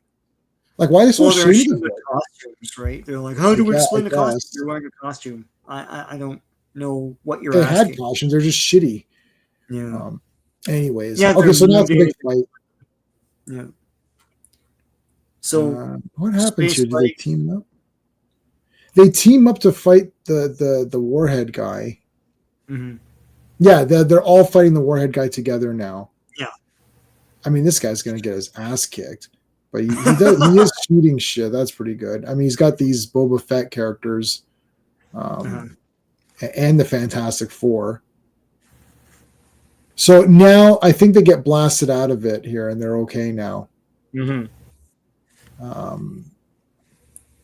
So more blasting and shooting. All right, so now... Yeah, go ahead, Sean. They defeat it, and then all the guys split off again. Yeah, so they split back. Yeah. Right on. Yeah. So here you go. There's your jive talking or whatever. Right on, brother.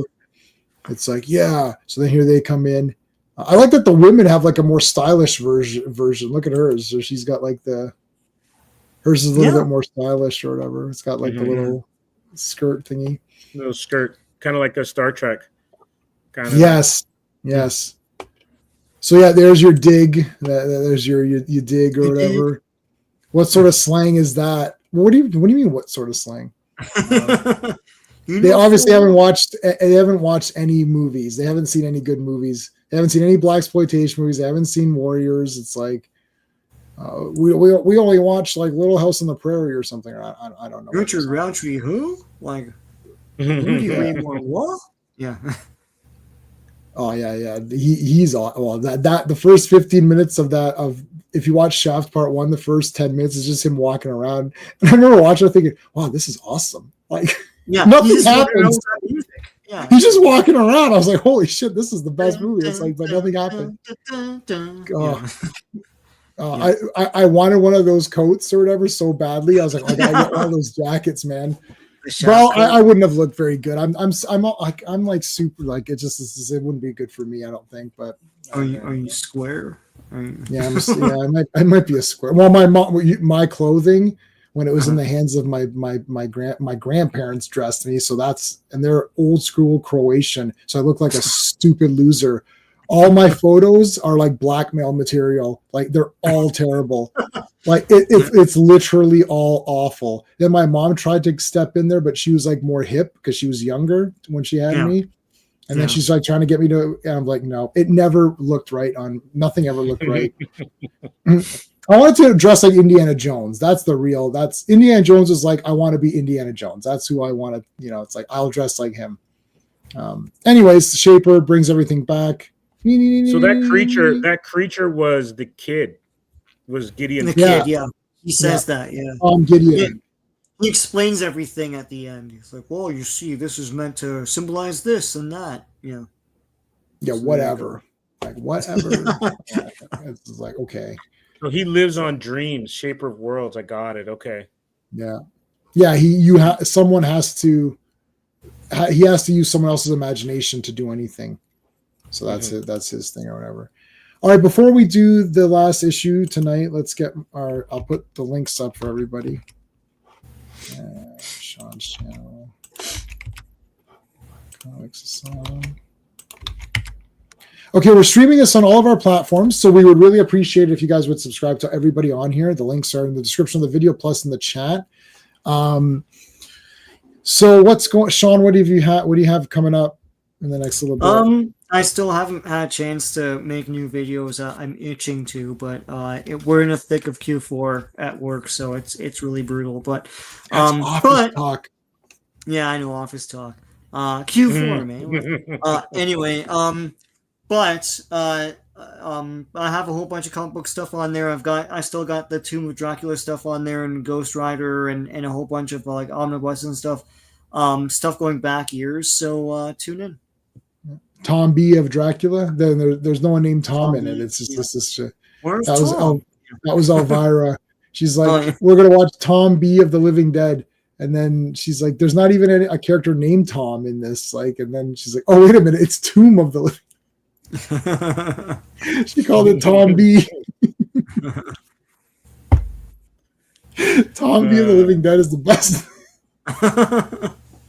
I'm gonna make the movie called Tom space B period. Yeah. Of the Living Dead or whatever. Steve, what have you got going on Comix Asylum? On I guess early next week, I'm going to be interviewing two people behind a Kickstarter for something called Behind the Panels for Secret Wars. So I'm going to be interviewing writer Ellie Pyle and the editor Mason Rabinowitz. And so they're going to take a look at the Hickman Secret Wars from a few years ago. And they do a kind of like a behind the scenes thing. And they're going to be doing a Kickstarter. So I'm going to be interviewing them for the podcast. Oh. And I should have that up probably by next Wednesday before we stream again on Wednesday. Awesome. Really enjoyed Nightfall. Way leaves on cliffhanger. Thanks, Dominic. Well, yeah, I did that for views. That's it. I trust me. I figured it all out. I was doing them in threes, and I thought, wait a minute. If I do it in threes, that means that this one's gonna. Oh, I can't do that. It's like what?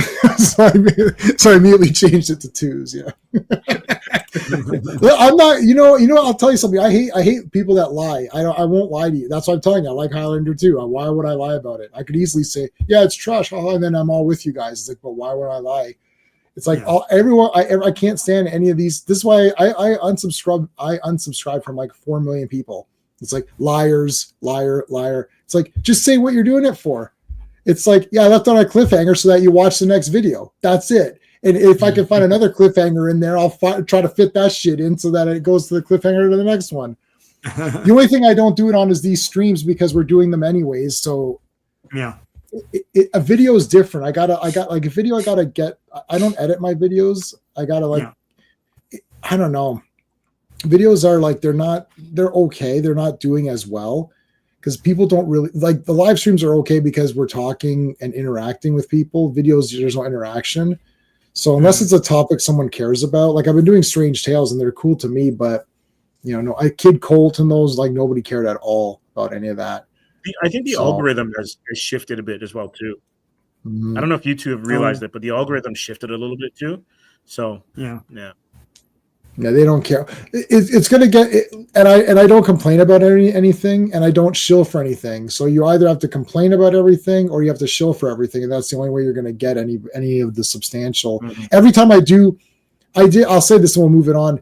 I did a Dune 2. I didn't like the Dune movies, those new ones. I did a Dune 2 review. I saw Dune 2 at the fan special advanced screening. I saw Dune 2 1 week before it came out. Okay. So it's like when the reviewers see it, or the big channels, they get these freebie passes. So I came home and immediately did like the review, and I put Dune 2 review, upload. I woke up the next morning, I had like 70 views. I thought, oh, that's pretty good. And I was like, I should have way more. I'm like really ahead of the game here. I should have way more views than this.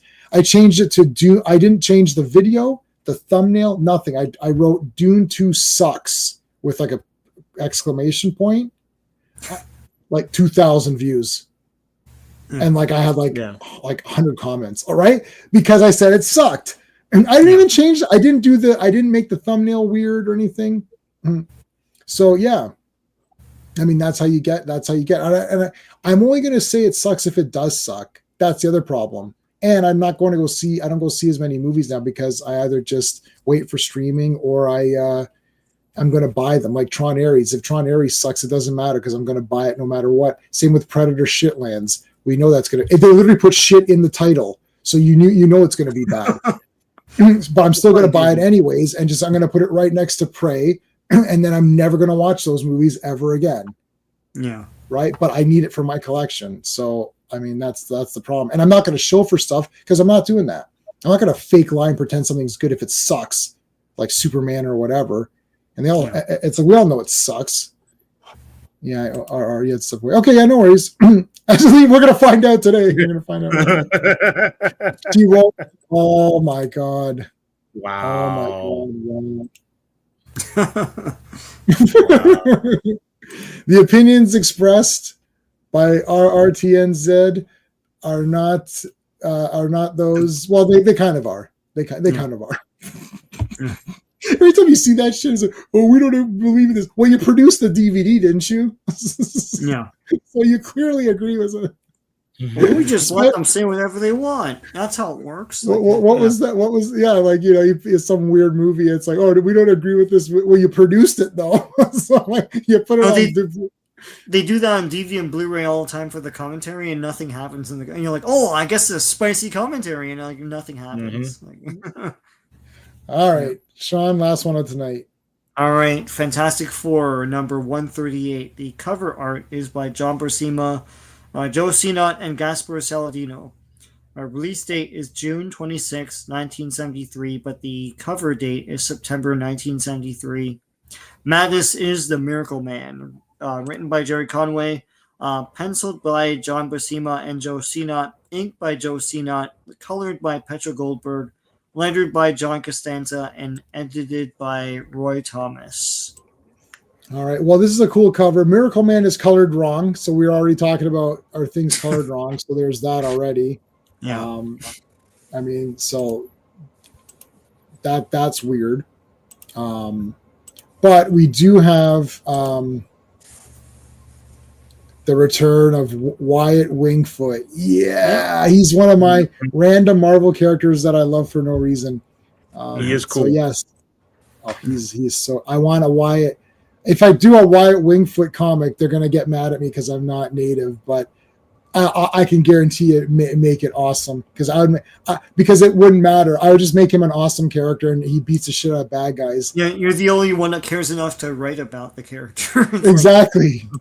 All the other writers lining up for Wyatt Wingfoot. Yeah, GTJ. That's why I said. Yeah. Oh yeah. Because either they shill or they hate on it. Yeah. As we suck at it. There's that. Maybe Alicia did the colors. All right, there he is. And see, when Wyatt Wingfoot shows up, he looks like a hero. Yeah. Mm-hmm. Right? He shows up in like the super patented hero pose. Let me get my tightest shirt. Yeah. Yeah, there's a panel, there's an extra panel where he's trying to pick shirts and he literally picked the tightest. He's like I'm an XL, and then he put a large. He's like, "Oh, this is a large. Oh, that'll do." Look how cool he is. Okay, no, in a not joking way, I really like this character a lot. I wasn't joking when I say he's one of my. I like these random characters that just come in and they're really cool. And he's hugging Johnny. Hey, I'm back, and there's got to be some personality to some of these people. Yes. The problem, the problem is that they're going to take this character and they're going to do all of your big, whatever native angles they want. And they're going to be like, oh, it's a big point about how the natives were treated and stuff. It's like, no, what I would do is make him an awesome character with a great personality who beats the crap out of bad guys and teams up with guys. Like, it's like you gotta get people inspired to read the character, man. You're not going to get people inspired if it's either a niche audience where you're like, oh, it's only going to cater to this niche audience, which doesn't care about comics anyways. That's one of the problems. Or make it accessible to everybody. Like, we're talking about Brave Star. That'll be coming up in a couple of weeks again, Brave Star. And none of us as kids thought, oh, this is a big thing about natives. Like, nobody thought that. There's like, Brave Star kicks the shit out of people and he has powers. Like, that's it. Well, yeah, they still work in their messages about like colonization and stuff, but yeah, personality is how you connect to an audience. That's like going back to Gilgamesh. It's like, it's the characters, All right. He's graduating. So Wyatt Wingfoot is graduating. Johnny is not graduating because he didn't stay in school. Stay in school, kids. Stay in school. Unless it's like a cult, then don't go there. Don't do that school. But if it's a normal school, then stay in it.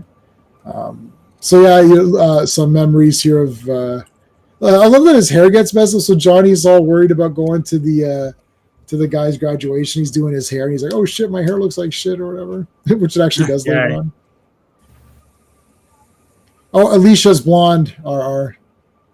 So there you go. There's Medusa going up in the plane. All right, we're all gonna go. Whoa, I think Reed stays behind. Why doesn't Reed go? He's depressed.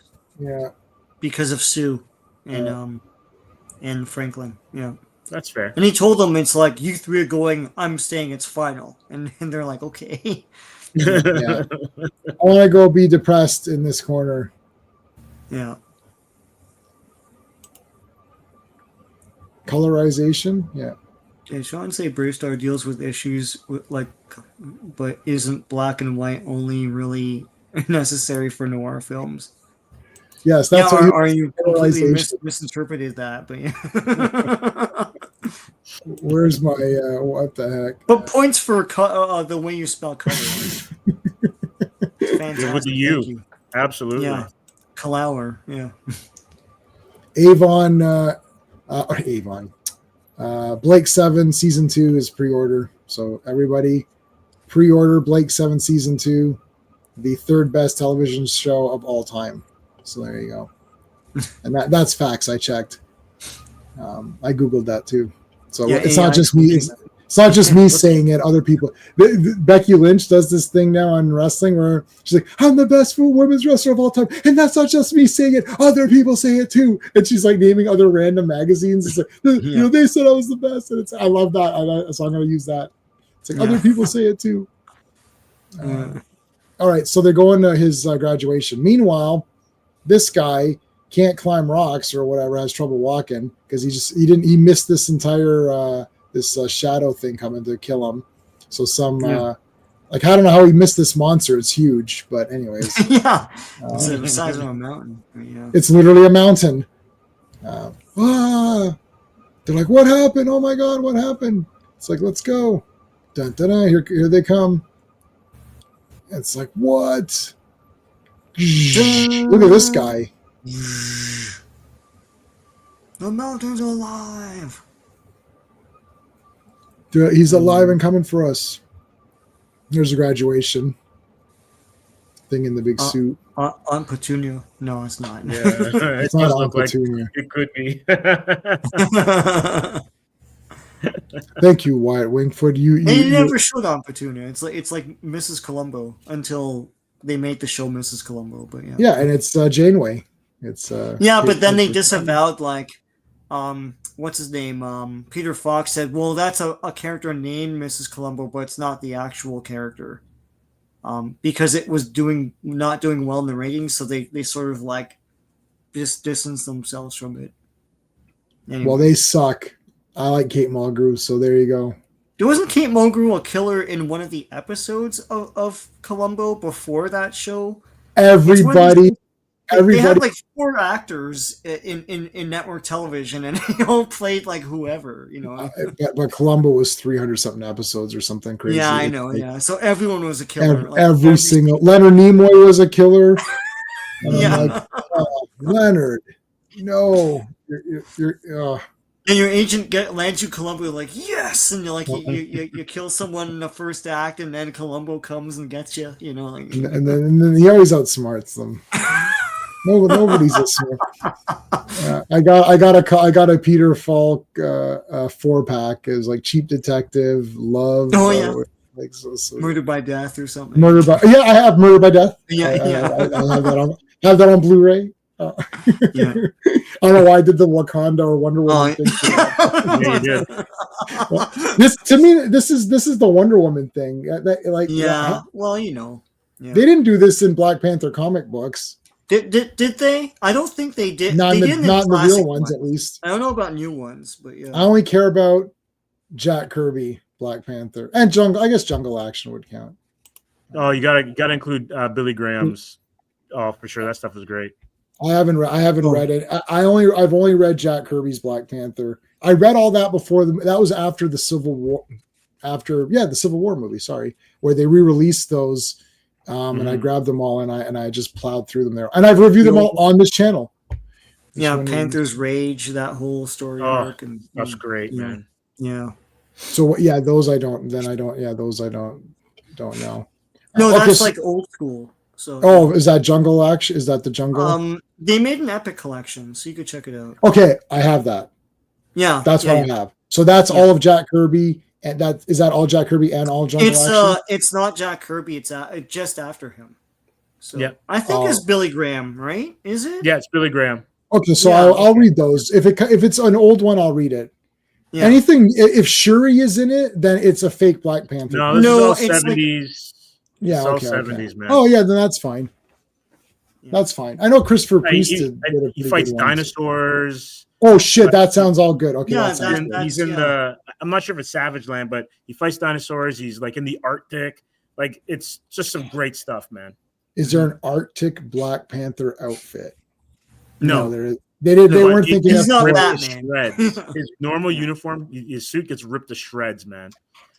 Yeah, he's not Batman. I know Batman. Who the first person that made another bat suit was like, oh, that's a genius idea. That was mostly Kenner.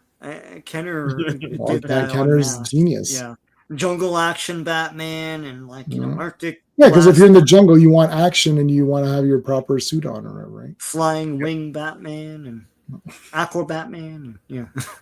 All right, they got a call. Some mountain is attacking your family. Oh, okay. Well, I guess we should go. Oh, wow. You return, my son. I can't do it. It's like you return. It's like what's going on here? Holy shit! There's a giant mountain man. And it's like, no, he doesn't say it like that. He's like, oh, I'm very calmly telling you that there's a giant over there. Maybe you should take a look. Oh, it's really neat. Everything and yeah. Your gods have not attacked you. I have. that's from UHF. Guns don't kill people. I do. You know what? I kind of miss this though. Like in new books, you don't get the people yelling all the time. Like this. I know this is awesome. Over the top shouting is amazing. Yeah, declaring stuff and like. Yeah. Yes. Oh, I've done this. Yeah. And they're like, miracle, man. Didn't we kick your ass 130 issues ago or whatever? You did. Aren't you fake? Is wrestling fake? Well, it's kind of half an. Okay, I have the bad analogy. Oh God, I just watched the trailer for Switch. No, was it Switching Channels? The one where he goes in him and John the Ritter. John Ritter, yeah. Through TV, and then in the trailer, he goes, "It's okay, we're in a wrestling match, but wrestling's fake." And he's like, he's like, "It's not fake, it's not fake." Yeah. Anyways, I've seen that a long time, man. Yeah. And he goes into Three's Company, which is pretty. Yeah, funny. He goes into Three's Company. Yeah. That's pretty funny. Oh, that's cool. Anyways, that's a I don't know why I watched that trailer. I was like, let me watch some random trailers. It's like, why remember they made this? What the hell? Okay, so he shoots at them. So now, okay, so I tried to. What's his powers now? Wyatt Wingfoot. This is it's the reality altering, basically. Yeah. So the old powers were he would trick you into believing the thing was real, so you get hurt that way. So he sort of hypnotized you into that. Who's that guy? Yeah. So this is Miracle Man. And then there was. So now it's almost like he's like. They're not illusions anymore. He's like. I can't. He's got some kind of mental capacity. He goes to. It'll explain it in a minute. This is the Kiwazi tribe. Yeah. Well, they made up a tribe. Yeah, but they made up a tribe. They should have just used that. That would have been funny. Fakest anyway. Baseball Batman. That's what it was. Yeah. Yeah, cricket Batman. Cricket Batman. So he's controlling these things to destroy them, but he has to concentrate too. That's the other thing. Yeah, and like a beam or something. The thing is laughing at this other rock guy because he's a rock guy. Right. And then this other rock guy got him and smashed him. That's my best Sunday punch. Yeah. Okay, so he shooting beams. Yeah. Yeah, so he has to, I think he has to keep, because he loses control of it at some point, or like he messes up. Yeah. All right, so here's the recap. This is the recap of his first appearance. Oh my God, it's Vincent Price. Yeah. Yeah, pretty much. But this is all redrawn. Like yeah. This is redrawn, but close to what it was like. Yeah. Yeah, so he'd hypnotize you into thinking these things were real. Yeah. That's what it was. Then he got taken away. So this is after. So after issue 3, he got taken away. Mm-hmm. And he's in the he's researching mental powers. So he gets and he goes to like a cave somewhere. Yeah, and he has a gun. I was like, this guy's like, well, you served your time, 103 issues or 130 issues, so you're good now. It's like, all right. He goes out and he finds these people. The native guys. So this is a different native tribe, though. This isn't the native tribe that we're. This isn't Wyatt Wingfoot's tribe, yeah. Yeah. This guy's called Light Horse. And then that's my brother, Dark Horse. Oh, no. That would have been. But they look like they're apparitions or something. Yes. So they can do a lot of mental powers. So I think it's like some sort of weird I can't tell what his powers is. At first I thought it was telekinesis or something, like he's controlling shit. You know, I thought they were apparitions too, but the problem is there's a line going through his costume that's the same as the line of the background. For the background, yeah. And that's the only thing that looks transparent. The rest of it not. No. And you can see the green too. Yeah, no, they're transparent. Yeah. All these lines. Look here. Look, see this line goes through them. Okay, yeah. These lines. So this brown here meets here and goes through them.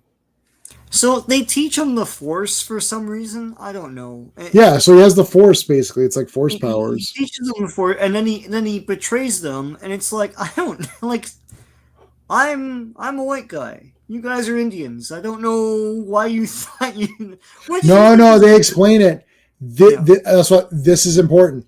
This tribe has been completely separated from all other native tribes. They don't know what's going on. Yeah. They've never seen anyone else anyways. He just comes up. It's like, oh, I need help. Okay. So they just start helping the guy. Yeah. So he lucked out. I mean, I went searching for some mystic natives to get powers. I couldn't find anybody. So this guy really got lucky. I feel like there's not too many of those tribes out there. They'll just give you ayahuasca and then you'll vomit. Right. Yeah, I never did ayahuasca. I know our friend Skullman did. Yeah, our friend did that. Yeah. And he's like some guy barfed and was. That does happen. Yeah.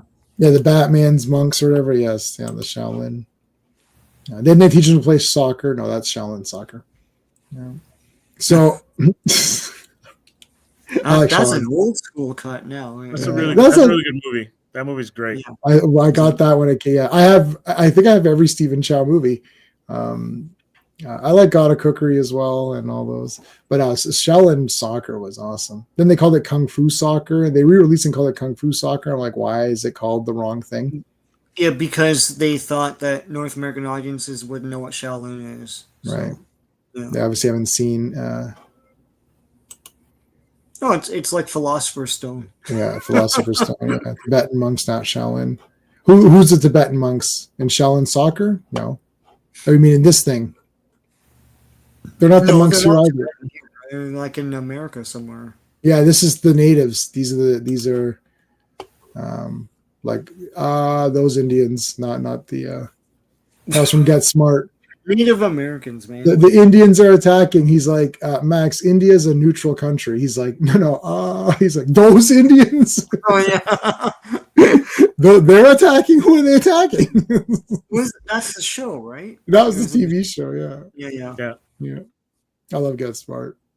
That was my first GIF that I did. That was going. Maxwell Smart, Agent 86. Okay, so he's making the ground like open up and swallow them. That's it. They're gonna have to fight him tomorrow. We're gonna have to fight him next Friday. Just call for full. That is it for that one. The Miracle Man. So there you go. Not to be confused with the other Miracle Man, but no. Yeah. We I think you sent me an article in private chat, right? What was that again? I think I sent you the link. I think it's Comics Beat. That's the one about having multiple distributors.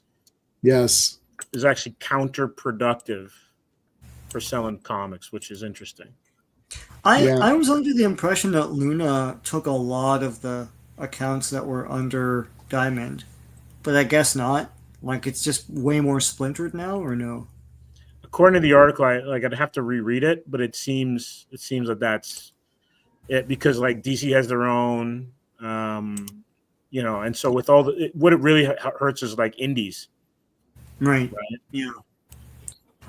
So I got an email there was a mass email from my local comic shop, and they said that some people were trying to order books past the FOC, like bound ones. And he said they have very low print runs of just what they need to print, and that's it.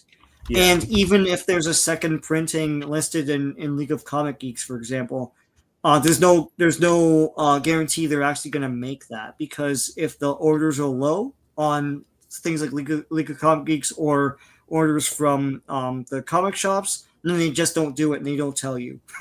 And for the ones where they print just what they need, then the comic shops ask other retailers, other comic shops, if they have extra books that they can fill their orders with.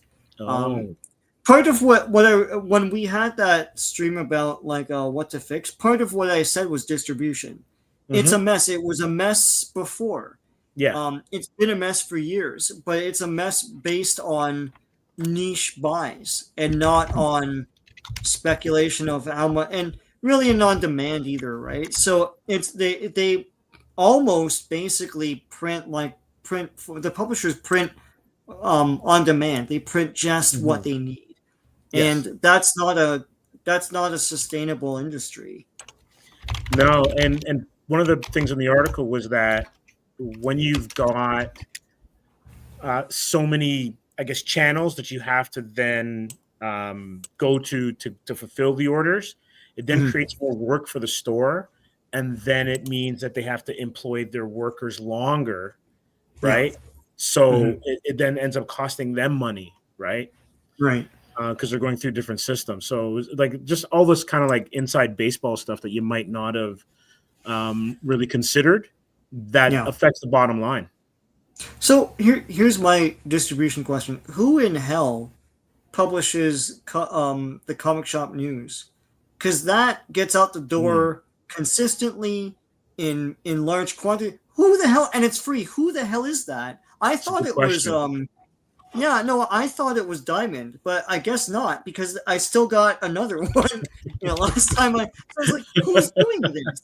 I asked the guy at the comic shop because I don't know. We just get them. It's like you don't know where you're getting these from. It's like what's happening? Yeah, I'm not joking. I am asking seriously. It says Comic Shop News was sold to CSN Press LLC and continues to be published weekly.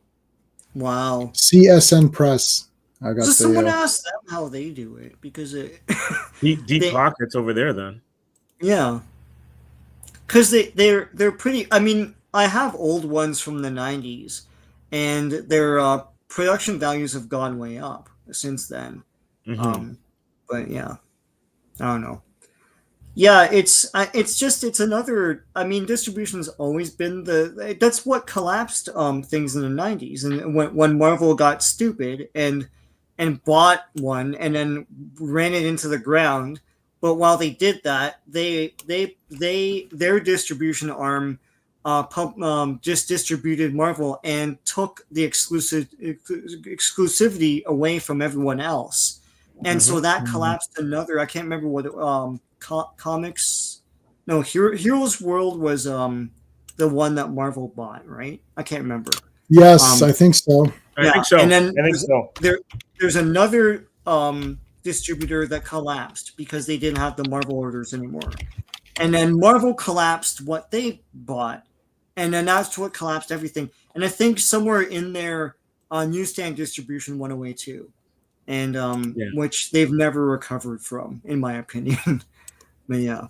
I would agree with you on that one. I think we'd mentioned it before, but you need the casual fan to encounter books everywhere, right? Yeah. They're not going to buy them. Pesto, Adriano, was saying that he was able to find, he was in Italy, and he was able to find a digest in the bookstore, in the terminal at the airport. Yeah. Right? So just even things like that, places like that, where you can run across books, Shoppers Drug Mart back in the day or whatever. Yeah, no, I think everyone took it for granted, but like my dad and I used to drive from Toronto to Vancouver and back. He's from Vancouver, and that's a 6-day drive, right? But you're driving through the wilds of Canada, and it's like all these small towns have convenience stores, and the one thing was, and we camped a lot too, and the campsites had convenience stores, and wherever you went, I could keep up with my Spider-Mans. I could keep up with my Superman and all that. It was the latest ones came to all these like outposts everywhere. And I went to New York one time with my aunt, and we went by train. And like Penn Station had the latest. It was the event at the time was Atlantis Attack. So I was like, every week they'd have the new installments, and I no matter where I traveled in North America, anywhere, even campsites and small towns, or wherever the hell you are, I could keep up with what was going on in comics through these stores, and that's gone. It's gone. Yeah. We used to go to Palm Beach, and that's where I got my first ever Mad magazines. We were there for like a week or something, and I got comics there as well. And and then I remember like going, I mean, we would just go to the convenience store to buy our comics, but like even up until, like 2010. In 2010, I used to go to, it's like Metro or something, or one of these, grocery stores. And I was buying Weekly Shonen Jump, the big one. It was a thick one. And you get like, I don't know, it was like one chapter of, I don't know, there's like 10 manga in there, and it's like whatever. Yeah. And it was cheap, and you get a lot. I just go at lunch and get those and just read the whole thing. And it'd be like Naruto chapter 40 and Death Note chapter 3, and like everything was on a different, but I didn't care. I just like, just to read something. I'm like, these are kind of neat. I was keeping those, and then I got rid of them. But like, I mean, now that's all just, shoppers used to have. Shoppers used to have all that, and they don't anymore. I remember Simpsons. I don't even know if Simpsons comic is still a thing, but that was the only comic that they had like in a floppy format up until the 2010s, and then I don't see them anymore. Well, think of it like this way. Imagine comics were like chocolate bars or gum or candy or whatever, and you could only get them at like Loblaws. Right. You couldn't get them at a variety store. You couldn't get them at like a drugstore. You couldn't get them at a gas station. Yeah. You'd be bonkers. Like, how come I can't get a chocolate bar here? Right. Right. Yeah. Comics are kind of like that, where the LCS is great. And if you're going to do like limited edition runs on like 1 in 50s, that's where you go to the comic store to get those. But like your cover A's, which are just like run of the mill book, that should be in a variety store. That should be on anywhere they sell periodicals or news or any newsstand. That's where you should get your cover A's. Yeah, like people who ran comic shops, and like people in the chat can chime in because I know there's some former owners on here sometimes, but like people who run comic shops talk as though convenience stores and stuff hurt them, and they wanted the exclusivity of selling the comics. But my thing, I think there's room for both. I mean, J-Man and I talked about this a lot in that. Yes, we bought these in convenience stores and stuff, and even through the image phase of like I bought a lot of spawns at the convenience store and everything, but we knew that the cool stuff like the prestige format things and all that stuff were in the comic shops, and it was a treat for us to go on the bus. You get the 2 buses and you go there, and but there's still room for that. Like I still bought those, and like when the Superman Death Superman event happened, like I was in the comic shop every week, but I would still buy convenience store stuff. So it's not like one canceled the other out. And I know that there was some inconvenience with the publishers as well, that they would they would distribute stuff and then get like mutilated comics back or something, right? But yeah, my childhood. Go ahead. No, what they published wasn't exactly what they sold. That was the issue as well. Yeah. Yeah. So my childhood comic shop, the one that was the 2 buses away, is still there. Wow. Yeah. Mine too. Yeah. It's still going. Red Nails 2 is where I used to go. Red Nails. Yeah. That's a great shop. On Bloor, right? Yeah. Yeah. So Vito's great. Vito helps manage it, and they're great there. So yeah. So it was Eddie who was the manager when I was. I don't know who it is. If it is the same person or whatever. It's like no, that's not it. It's on Wilson. Okay. That's what was the one on Bloor? That was I know the one you're talking about. That's the one on Bloor is where we had to go to get my second advanced Marvel TSR role-playing game, where my buddy's mom threw out my judge's book. But I have 2 copies of that game now. One of them is pristine because I never even used it. Just the judge's book. But yeah. And so like it was pretty crazy. And I went there after like 20 years. The guy still remembered me. I'm like, hey, do you remember? It's like holy crap. But I actually bought him a Christmas present. I bought it. You know what I bought that guy? So my comic shop owner, I bought him a Christmas present. I bought him a VHS movie. This is VHS times. I got him Run, Lola, Run. I don't know if you ever seen it. I saw that in the theater. I got that on 4K now, and I have the soundtrack on CD. But yeah, so Lola Rent or whatever is the way, the German way or whatever. But yeah, so I bought him that on VHS. I was like, I got my comic shop guy a present. Those are the best times because I was walking in there. He had the previews. He'd have pages marked. He's like, Jay, I think you're gonna want this. I was like, oh shit, yeah, I gotta get this. Right? So it's like I was dropping 100 a week. Wow, easy. Because I would just take my paycheck and be like, let's go, and I'd buy like everything. And then especially those image days. It's like I don't know how old we were, like 16 or something or whatever. I don't know what we were. Yeah, I bought the line. I bought the line for that, and I bought the line for Ultraverse as well, like the Malibu. Malibu. I liked all that stuff. It's so quirky now, like Mantra. I don't know how anyone would greet that nowadays, but yeah. Right. Too good. But yeah, my shop is it used to be Ron's Comic Room. Now it's Scarborough Comic Room. Where's that? It's where Paperback Exchange used to be. It's Lawrence and McCowan. It's kitty corner from the where all the construction is, eh? Yeah, it's still there. Yeah, it's still there. It's hard to get in, but it's the only comic shop in Scarborough now. Everything else is gone. Yeah. See you, Joe Dog. It changed hands a few years ago, and the new guy Joe, he's really pushing, like he's got signings and stuff. It's a vibrant comic shop again.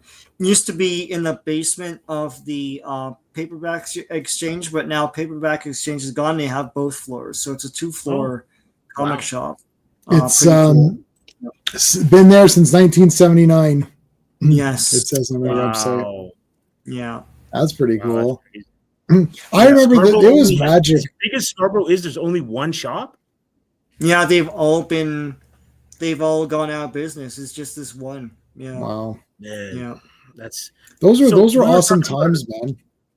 Oh, they were, right? But we were talking about it earlier with Funko being in the situation that they're in. What does that mean for shops? Because a lot of shops have tons of real estate with the Funko Pops. With the Funkos, yeah. I know my shop has like endless supply. Oh, hold on a second. Let's see. Oh, RR wanted to talk about a plot hole in Spider-Man 2. First of all, thank you for the super chat. Where's my what do I have? Does this not that gets covered? How about Wonder Woman? Yes, but it's movie science. Yes. Yeah. You're not wrong. We need to end this movie somehow. It's like Crossing the Streams. We were told that Crossing the Streams was bad, but then they have to end the movie somehow, so they just cross the streams and it's fine. Yeah. So it's Act 3 magic. That's what it is. Okay, so plot hole Spider-Man 2. Been bugging me for 20 years. All right. Doc Ock drowns the artificial sun in the Hudson River. Okay, yeah. Doesn't that create a cloud of superheated steam which could cook half the city? No. It's solved. No, you know how I know? Because it didn't. So there you go. Yeah, it didn't do it. Or there was a Kryptonian in New York, and he absorbed all of it. Yeah. There you go. Johnny Storm came and absorbed it. I don't know. No. Yeah, I don't know. I mean, I love Spider-Man 2, and I don't even remember the details of any of this crap. It's like a lot of these like villain plots start to lose me. It's like I'm like, okay, I don't know, you're doing some bad stuff, and then they'll figure it out because they're gonna win. It's not like a movie where there's a mystery and you're not sure what's happening. Like the hero's gonna stop whatever it is. So I tend to not think about it too much. That's like what's Max Schreck gonna do? It's like, oh, he's draining power from Gotham City, and where is he storing it? It's like, oh, in that power plant of his, like, is that power plant going to store all of the city? Like, how is that going to work? Like, how can that sustain long term? Like, you could do it for a week and then what? But like, it's like, who cares, right? Like, it's like Max Schreck is stealing energy from Gotham City, so he's a bad guy, right? Like, it's like Penguin wants to be liked. That's his. They basically took all of those Tim Burton Batmans and even the later ones took the stories from Adam West. Yeah. Penguin being mayor, that's Adam West, and also it's the transition between that show and like modern Batman. Yeah. Because Batman Returns is two Penguin plots in one. Yes. It's like the mayor thing. Killing all the sleeping kids. Killing all the sleeping children. He steals the Batmobile. Yeah. That's another. That was also in Adam West's Batman. Adam West. Not Batman, killing the kids. Yeah. The firstborn sons of Gotham. I'm going to lure them to a watery grave. And then that fat guy goes, he's like, Penguin, killing sleeping children. Isn't that? No, it's a lot. He doesn't finish it, but you know what he's going to say. Isn't that a little? Like, I don't know. There's a lot of these things, like even like Superman. He's did the crust. Like, did he repair the crust? I guess he did at the end. Like, it's just like he did it. Superman did it. It's like it's just like The train would have derailed going over his back, but who cares? It's cool. Yeah. Right. It's technically derailed. Like how it can't just continue on or whatever. Like it's like, but it's like I don't know. He was able. The groove between his shoulder blades acts as the rail.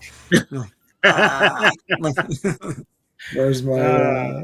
Any man who can jump into space has, he's got enough, junk in the trunk, so it would derail. It's not flat back there. It's all good. Yeah, it's all good. He could. It doesn't. Yeah, it doesn't matter. That's right. I don't even remember artificial. Exactly. Yeah. Oh, that was his plot. I can't remember what his plot was. Whatever. Oh, another one is it's massively overrated. Oh wow.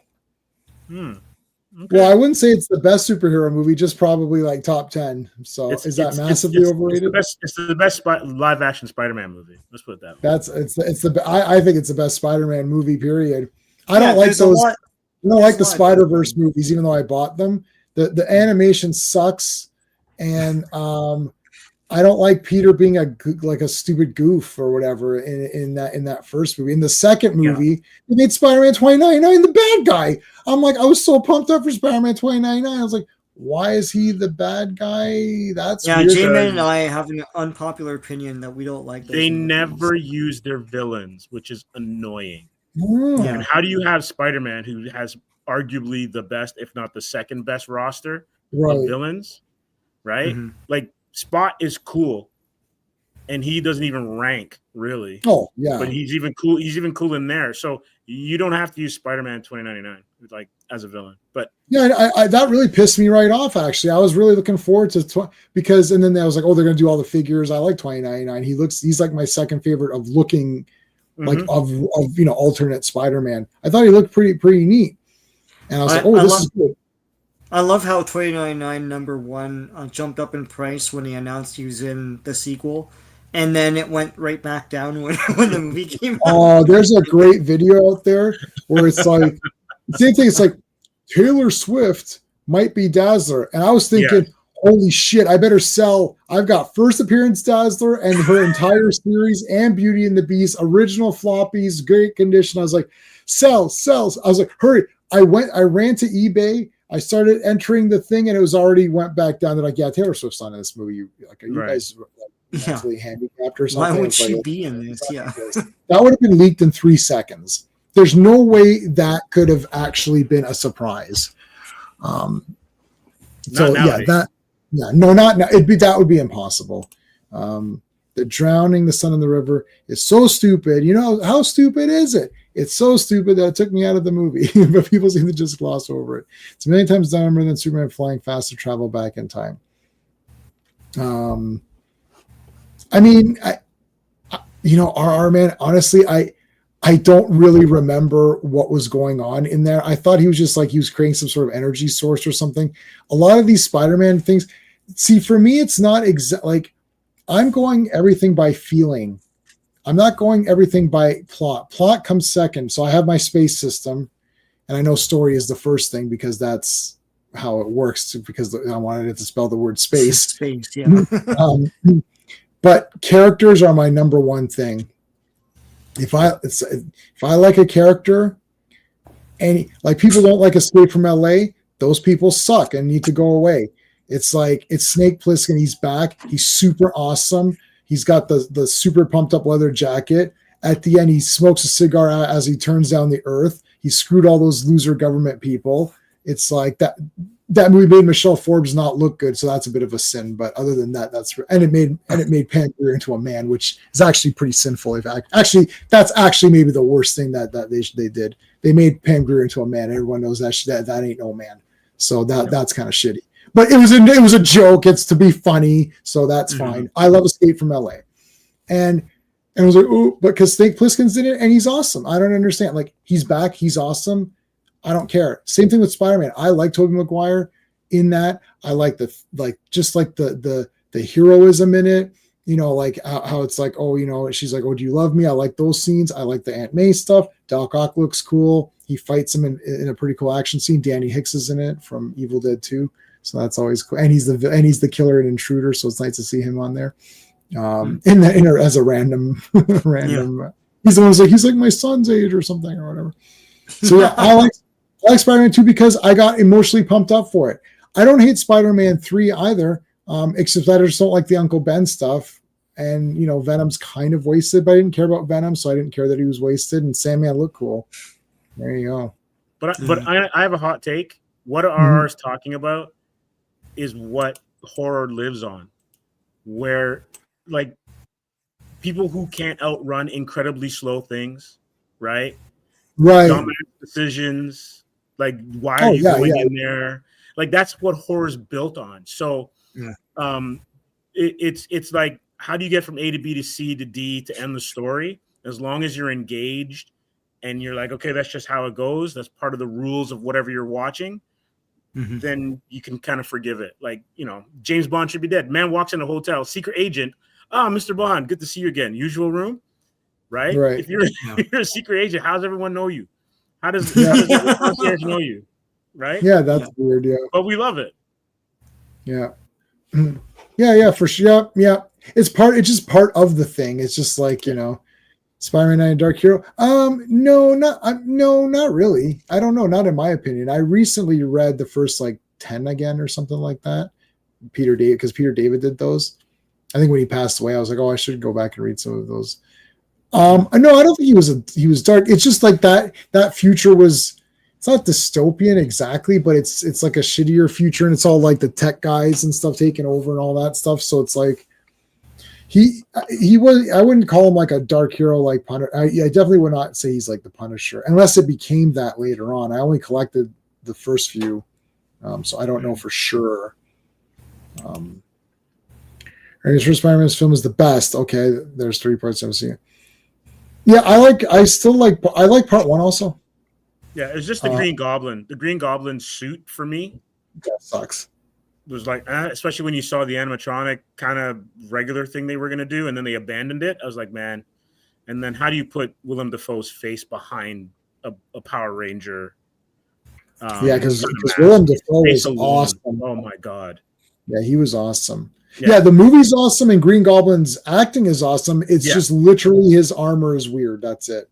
I'm pretty sure Superman Turns Back. GT, you got to watch my Superman Turns Back Time video. I showed comic panels. Yes. Yeah, so Superman has traveled through time at least 300 times that Sean and I have talked about, because we did 300 appearances of Legion of Superheroes, and he travels back in time or forward in time and back. And everyone, well, not 300 because he wasn't in the last, maybe 100 or something, right? But yeah. But he goes forward in time in sequence to the last time he went forward in time. Like, it's if he's gone for 10 days, he goes forward in time 10 days after it's weird. Right. They never explain that, but yeah. Yeah, he goes forward in time to January year 3000. Then the next issue, he goes February year 3000. And it's like, so he's going in sequence in order. So he keeps having it's as though the time he lives in the 50s is linked directly to the future, and if he goes to the future, it'll just be linear from the time he was last in the future. Yeah, why doesn't he? So why does he go back? This is never explained. I'm just saying. Yeah, it's not explained. Yeah, it's just obvious. Yeah, you're gonna have to have the Cher song as a GIF. If I could turn back time. That's how she says time. Yeah. I like that song. Yeah. Yeah, Cher's okay.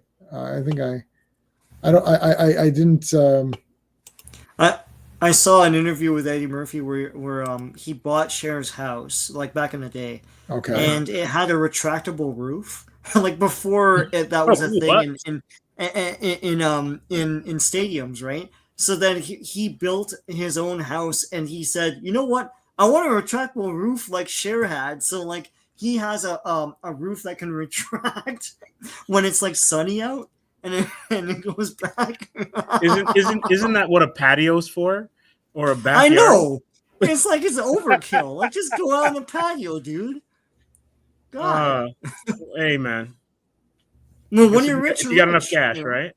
Yeah. Superman time traveling is something he can do. It's dumb, silent, and causes problems, but within the world of the story, it works. Spider-Man shows us the sun can immense heat, and then he wants us to forget. I need to rewatch that again to see that ending. They call it a sun. I don't understand. Yeah, I'd have to watch it again because like all that is nuclear power. Like you know how that works, right? It's basically a tiny sun, and there's water around, and it creates steam. That's what nuclear power is. That's what these power plants are. Yeah. So I don't know what they were making in that movie. It's like, oh, I made nuclear power, basically. It's like, I'm 30 years late, but here it is. Yeah. No, I don't remember what it was supposed to do. Yeah. I don't remember what Doc. It's been a minute.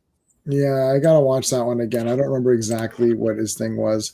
But again, it's like the thing is that I mean, let's use. I will use ours example back. Is it? I'll use your True Lies example back. True Lies is still way better than any action movie that's coming out now. And if Spider-Man 2 is like massively overrated, then like what is Phase like 3 and on? Like I mean that like that. I mean like we have since even including. When did I guess when's the last time I really cared? Endgame? No.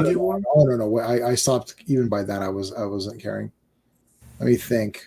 Infinity War, I think for me, was the last one I was like, yeah, and then Endgame killed it for me.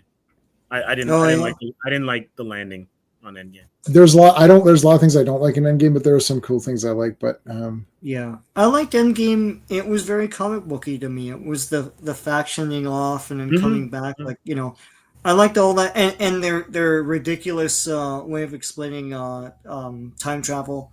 Sure, it was cool. Too much color grading at the end. Yes, like they're fighting in mud basically. But yeah, that's not. It was Hulk and Thor. They absolutely got disrespected in that movie, and I'm out. The disrespect, I don't know if it capsizes that movie for me because I mean, look, everyone loves To Your Left and picking up the hammer and all that stuff. There's still cool stuff in it. So, there's definitely cool stuff. Yeah. I don't think we're talking about the final battle, GT. I think we're talking about there's no way Captain America goes back in time and doesn't do anything to help people. That's right. That's not a thing. That they mischaracterized the character himself. They didn't understand. It's like I know that you think this fits your story, but this isn't Captain America. This isn't Captain America from part 1. It's like he has responsibility, right?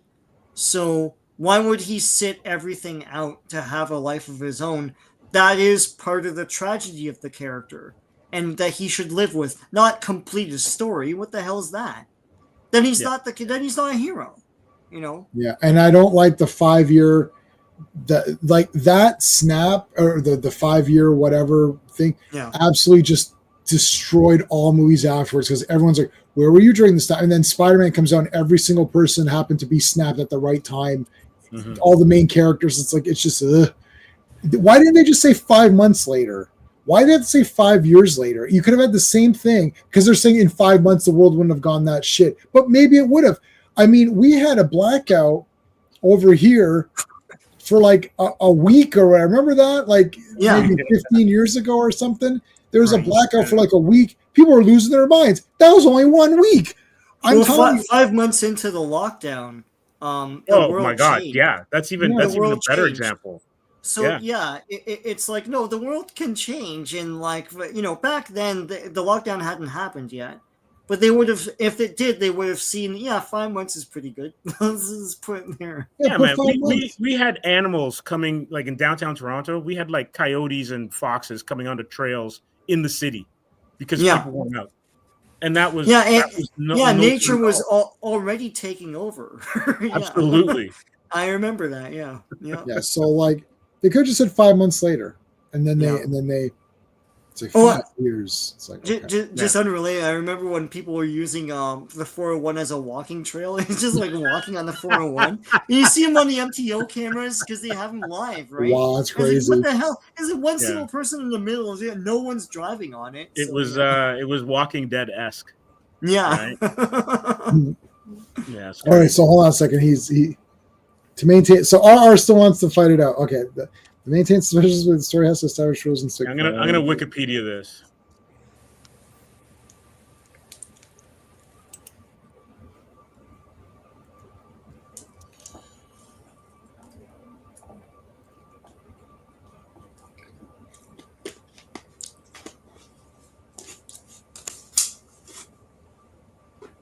RR's giving you the they used uranium, whereas Doc Ock needed tritium, an isotope of hydrogen, for his fusion reaction.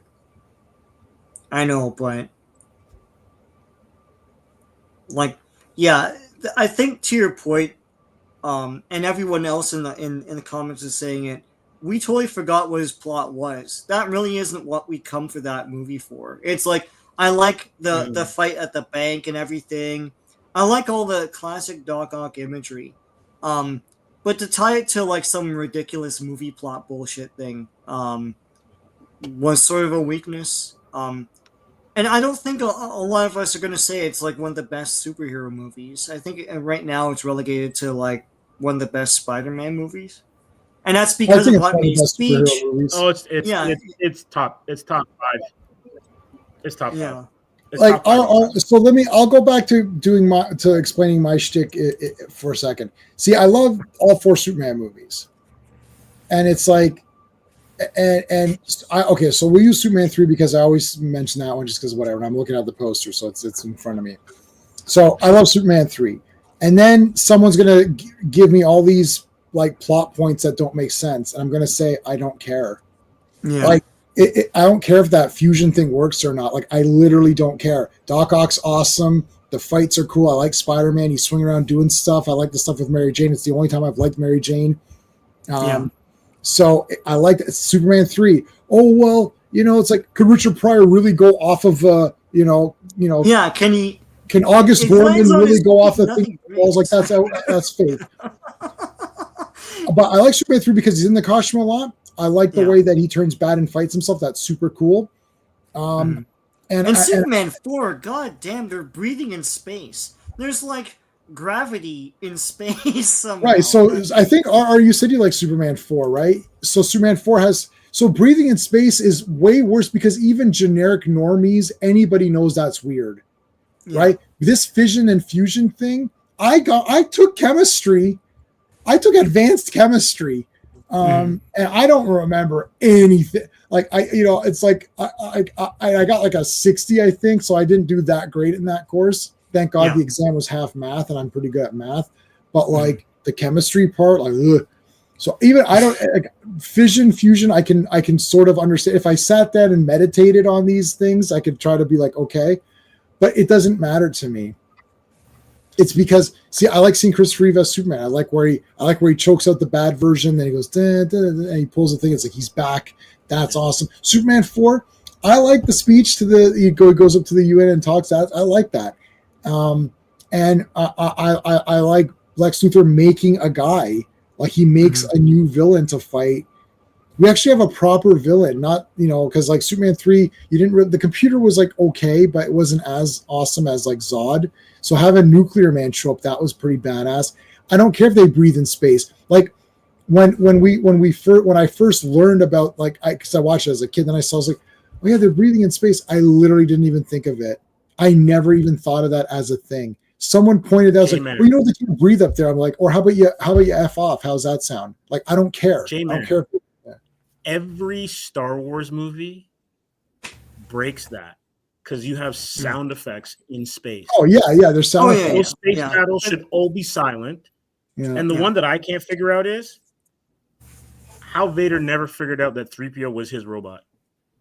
Yeah. Well, that's because the prequels ruined everything in terms of retroactively introducing stuff. Yeah, it's like if only I knew I had a son. It's like I was formerly Anakin Skywalker. and my son is Luke Skywalker. That's like Obi-Wan is like, oh, I don't remember owning a robot, even though like R2's by his side, like in all 3 times. Yeah, it's like, so what's happening, George? You made all these movies. What's going on? Like, what? God.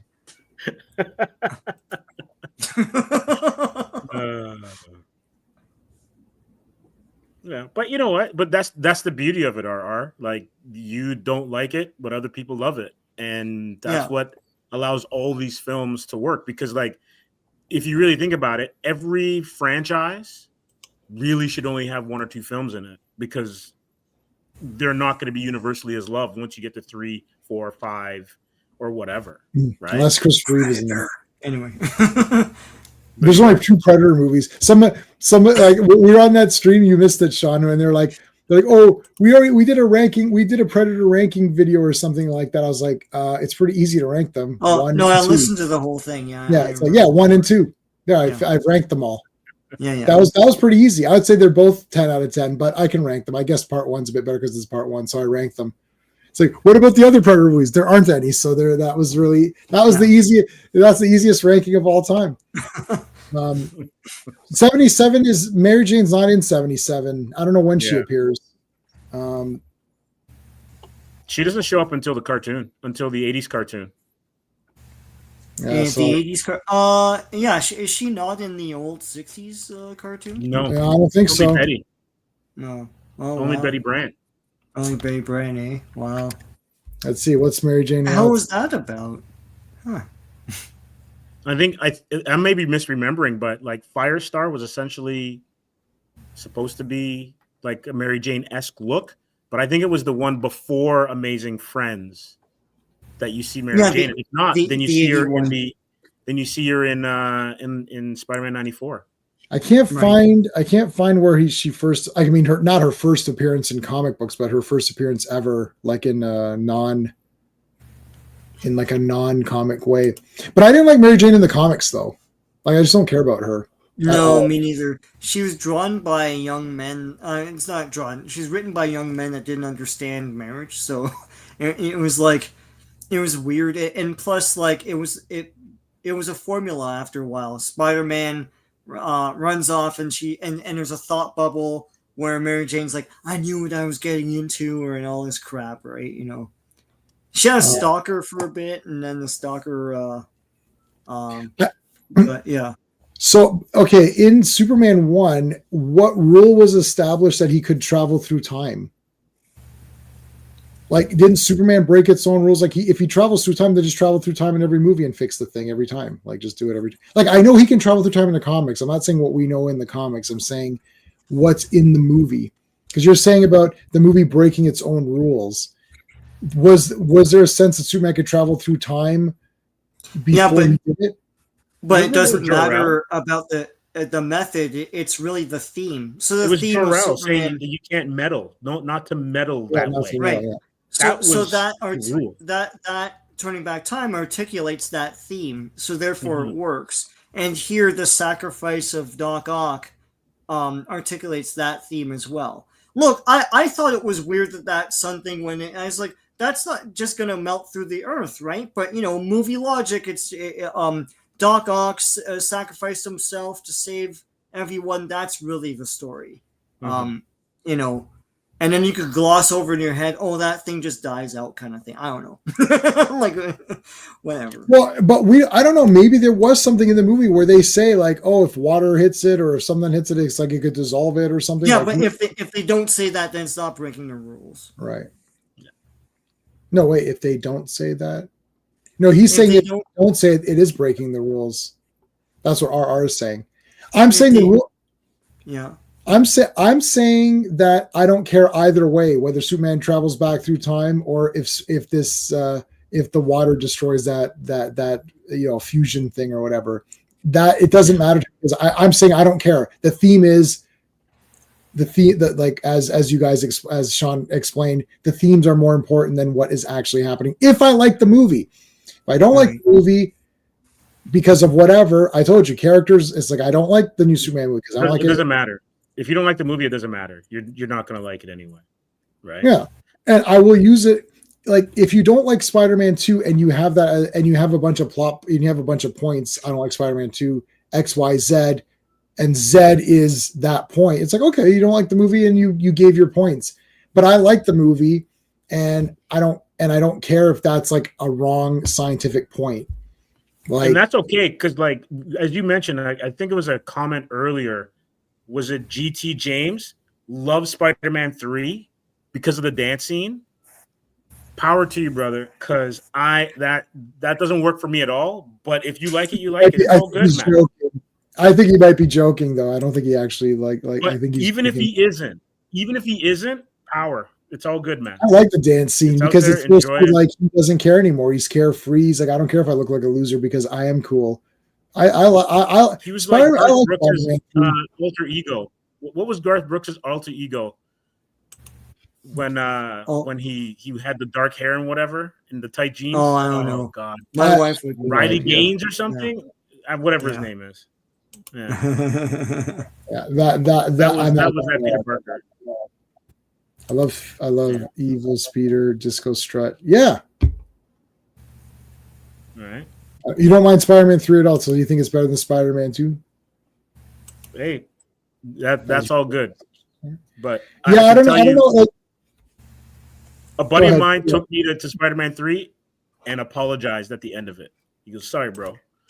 I'm like, he apologized that it wasn't longer because it was so cool. It's like, oh man, no, he heard me grumbling. He heard me grumbling the entire movie, but it's fine. Like, hey, man, I can watch the first two. It's all good. I mean, Spider-Man 3 is a masterpiece of cinema compared to like everything Marvel's done after Endgame or whatever, except for maybe like one or two movies. At least Spider-Man isn't a stupid, like it isn't like, you know, not in his own movie or continuously like destroy like Ant-Man or whatever and all. Like Ant-Man, it was like a cool character who just gets yelled at and complained at for the rest. It's like, okay, Thor sucks. So Ant-Man sucks, Thor sucks, Hulk sucks. Well, Valkyrie's the worst ever. Falcon was awesome, and then he became Captain America and sucked. What other heroes were there? She's garbage. Bucky was badass. Yeah, okay, but then they lamed him up. No, that's what I mean. He's not badass anymore. He's not badass anymore. They lamed him up. They lamed everybody up. Black Widow's dead, so she didn't. It's like, who else is? They're all the Eternals are just bad. They started off bad. Oh, Doctor Strange is the only cool one because it's Benedict Cumberbatch and he just is automatically cool. He's automatically cool. Yeah, I like Wanda. They went too far with Wanda, but I love Wanda. That's okay. I was happy that she was killing people. She should have went back and killed. She should have killed all the Eternals and kill everyone else. Yeah, She-Hulk and all that. Well, obviously, I think Spider-Man 78 is better than Spider-Man Superman? 2. Yeah, sorry, Superman 78 is better than Spider-Man. Most people would agree with that. Well, Superman is like my third favorite movie of all time. Not in superhero category, in everything. So I think it's like, yeah. Hey man, you had an Oscar winner write that. Of course, it's going to be good. Yeah, I'll do my top 10.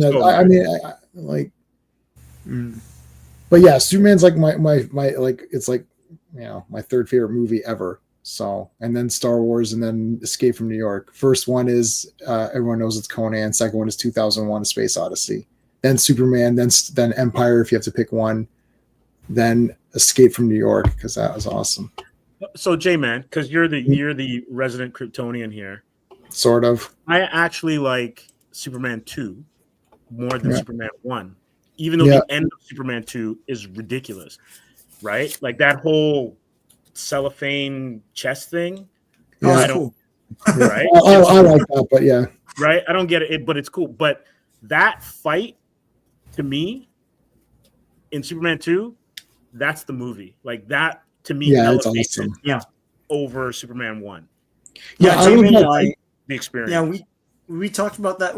There was a long time where superhero movies were ruling, and with all this new technology, and they still never topped that fight. And that fight was a comic book fight where they're in the streets. It's exciting. There's different gags. You know, there's different things to do. It's wicked, and they still couldn't do that into 2010. They threw a bus with practical effects. Yeah, that's awesome. Right? Yeah. That like just amazing stuff. So let me explain my thing a little bit more, and then we'll end. I cheat on all my lists. So what I'm saying is that both Conan movies, but I'm obviously Conan the Barbarian is my favorite. But right, like I would put almost I love Destroyer. And I mean all three Star Wars, the real three Star Wars movies. I'm just saying Empire to give one name. So when I say Superman is my third favorite, I mean all four Superman movies are equally 10 out of 10, and they're all together my third favorite movie. But I'm just picking part one because part one is part one. Without it, there is nothing else. Superman 2, giving up his powers sucks. As a kid, I was like, oh, gave up your powers. That's a Spider-Man 2 thing. All of a sudden, that was like giving up your powers. But then he gets them back pretty fast, and then the rest of it's awesome. In my later years, I realized that he gave up his powers so he could, do a sin with Lois. Yeah, man. So I understood that better. And then also, I don't like that he comes back and beats that guy up. It is cool, but Superman wouldn't do that. He didn't beat him up too bad. He kind of humiliated him a little bit. It's not too bad. It's all like, I'm like, it's okay. Like it's not Man of Steel bad or James Gunn bad, but so I'm okay with all that stuff. So yeah, I love all four movies. I don't care about whatever faults people make. That's it. All four of those is one Superman movie, just like the Star Wars trilogy is one. I just pick Empire Strikes Back because if I have to pick, that's kind of the top. I mean, I could sit here and say Superman 3 is my favorite. I mean, over part 2, just because he's in the costume a lot and then he saves a lot. He does a lot of saving and a lot of cool stuff in that, and he fights himself. That's pretty badass. So, and I like Smallville. Smallville stuff is cool. Smallville. Yeah, I like all that. I like her a lot. She was really good. And Ricky and going bowling with Ricky and all that day. It's like, Mom, Superman is here. You'll be great again, Superman. He's just in a slump. So I got a question for you before we go. Once you're done with this, I have a question for you because it's Krypton related as well. Yeah. Oh, yeah, I'm done. Yeah, that's it. Yeah. The Jimmy Olsen series that's coming out, where they're going to do some sort of investigative reporter stuff. I mean, it's James Gunn. It's James Gunn, so he can F himself. So I don't care. It's going to be like, it's going to be the same humor as they had this out of nowhere thing where the girls like him and stuff. And I don't get that. And that's I don't even get that with that actor. Yeah. Yeah, that's supposed to be fun. Well, wasn't that funny? In the theater, Sean, I didn't hear you laugh at all, so that was odd.